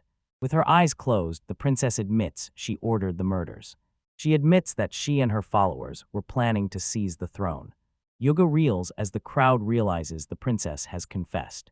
She says there is only one reason for her betrayal. Standing before the royal standard, she declares the kingdom is too weak. The king listens as she acknowledges and honors his deep love of peace. Her face twists into a snarl as she calls him too soft. She warns that an invasion and an elven rebellion are imminent. She declares the kingdom needs military strength to survive. Unless someone acts decisively, she warns Luana will perish. She asks the king to make her execution a warning to others. Grunting, the king accepts her tragic but necessary sacrifice for the realm. He tells Vivien she speaks eloquently despite her tear-streaked dignity. Raising his sword, he declares he will execute her himself. Murmurs ripple through the crowd as they prepare to watch the beautiful princess die. The first princess lets out a despairing gasp, and all her hope now seems lost. An elderly nobleman in the crowd touches his neck, bracing for the beheading. Long hair streaming, the princess waits for her imminent death. Yugo studies her closely, searching for a flaw in her story. The crowd erupts into a single bloodthirsty chant, calling for death. Donatella and the first princess watch in horror and urge him to hurry. Donatella turns to him, desperate, and asks what he will do. Yuga, facing away from them, says the princess's story is strange. He says aloud that he wonders why she never tried to use her magic on him. A sudden realization hits him, and he knows his theory must be correct. Facing the execution platform with defiance, Yuga declares he will win this trial. Vivien wonders how he could possibly win as King Marius watches grimly. Donatella panics, convinced Viviana is moments away from being executed. Worried the king is beyond reason, she is calmly reassured by Yuga. Yuga flashes a sharp, confident smirk and vows to make the king listen. The chapter title appears as he vows to stop the king. Griselda forces her way through the crowd, urgently demanding they let her pass. Yuga freezes when he sees the young inventor arrive at the chaotic scene. He mutters that this is the worst possible scenario, just as Donatella asks her what's wrong. Griselda says a thief broke into her shop recently, but she thought nothing was stolen. Now she knows she was wrong, and a crucial item was stolen from her workshop. Dawning horror crosses her face as she reveals the stolen item was a dangerous drug. Griselda says with chilling certainty that the king now possesses her creation. Donatella asks if it's the combat drug the notorious arms dealer commissioned. Griselda confirms it, her expression grave as she takes in the implications.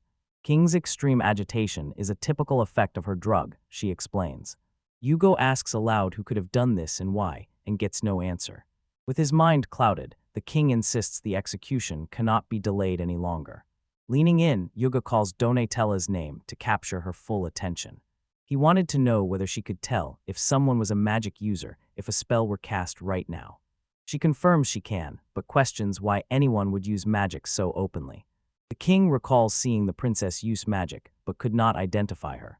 Donatello agrees to his request, confident she can succeed if she focuses. From the stalks, Vivien asked why he is doing this and said she has a request. Yuga leans in close to Donatella and whispers the details of his bold secret plan.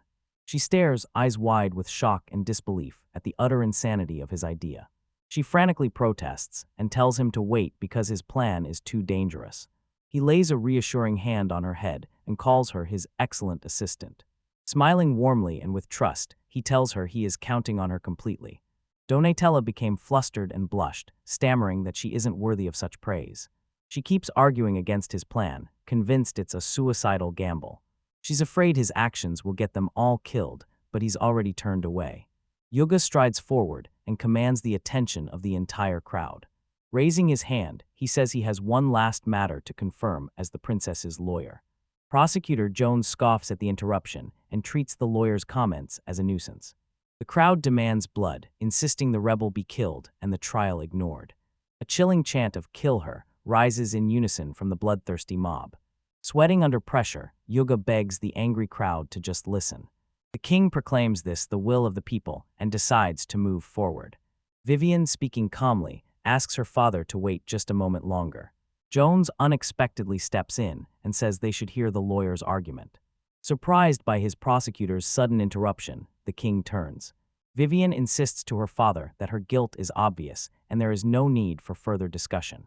Joan insists this is a trial and the defendant must not be denied hope. In Lunu, a nation of law, he says all illegal acts must be punished. The king gives in and challenges Yuga to make his case before he is cut down. Yuga stares at Joan, confused, unsure if the prosecutor just saved him. Jones adjusts his glasses, and his true motives remain a complete mystery. Taking the chance, Yuga turns to the condemned princess to speak. He calls her by her first name, Vivien, instead of her title. He makes a startling demand, telling her to use her alteration magic on him. His bizarre request leaves Joan and Vivien speechless. Vivien can only respond with a confused "A" to the lawyer's words. Griselda screams in disbelief, asking what on earth has gotten into him. The crowd, including Renette, murmurs in confusion, trying to understand what he is saying. Yuga raises a finger and explains that although there is plenty of evidence, one thing remains unproven. His smile shows the prosecution's case lacks the crucial element of feasibility. He says the proof that the princess can use magic is still incomplete. He challenges her to prove her power by casting her magic on him now. Silent for a long moment, the princess narrows her eyes in suspicion. She refuses, saying proving what she already admitted is pointless. Yuga brushes off her refusal as a pointless farce and calls her name again. Vivien glares at him and asks if he wants to live longer while calling him unsightly. Praising her moving speech, he acknowledges her feelings for her country are genuine. He says losing this trial would be a catastrophic, irreversible failure for the nation. He challenges her directly, asking whether she will accept responsibility for that failure. If not, she should die honorably for her country, and she agrees that would be good. All her fury focuses on him as she calls his name with venom. Vowing to make him forget everything, she sets out to erase his identity completely. Renette pleads with Donatella to stop Vivien as Vivien's magic grows stronger. Her promise is to make him forget he was ever a lawyer or even that he was human. Her eyes widen and glow with an immense, terrifying magical power. Arcane energy washes over Yuga, his eyes reflecting its power. Clutching his head, he gasps in pain as the magic attacks his mind. Vivien sneers, saying he died for nothing and his actions were pointless. Staggering back, Yuga points a finger, a single word of realization on his lips. Donatella calls his name in alarm as he collapses under the magical attack. Vivien narrows her eyes, puzzled by his reaction and what it might mean. Yuga drops to his knees, apparently defeated by the princess's overwhelming power. But he looks up, a triumphant, knowing grin spreading across his face as he declares victory. Vivien is utterly baffled and asks what he means by the sudden turn of events. A huge, intricate magic circle starts forming on the wooden platform. The glowing circle grows at blinding speed, consuming the entire execution stage. A deafening explosion of light and energy erupts from the platform in a blinding flash. The crowd recoils in shock and fear, trying to understand what just happened. Fearing for their safety, Liliana calls for the king and Princess Vivien. Joan studies the aftermath, points, and names the real magical culprit. Declaring this an elven rebellion, he orders the woman seized. The real magic user watches in surprise before being told to wait. Donatella says that, unlike Antonello, this person instinctively defended herself. Revealed as the true mastermind, Selena Ritter stands amid the magical energy. The guards are stunned by the display and say she is using magic. The king identifies her as Vivien's secretary and questions her actions. Donatella says the person who just used alteration was not the princess. Selena confirms she felt no magic from the princess at all. Donatella explains the princess had no reason to hold back her power. She concludes the princess cannot use magic, someone only made her think she could. The king asked Donatella if it was true, and she confirmed it without hesitation. Standing over the recovering Yuga, Donatella explains his plan to expose the truth. Joan confirms he saw Selena use magic and finally understands the full deception.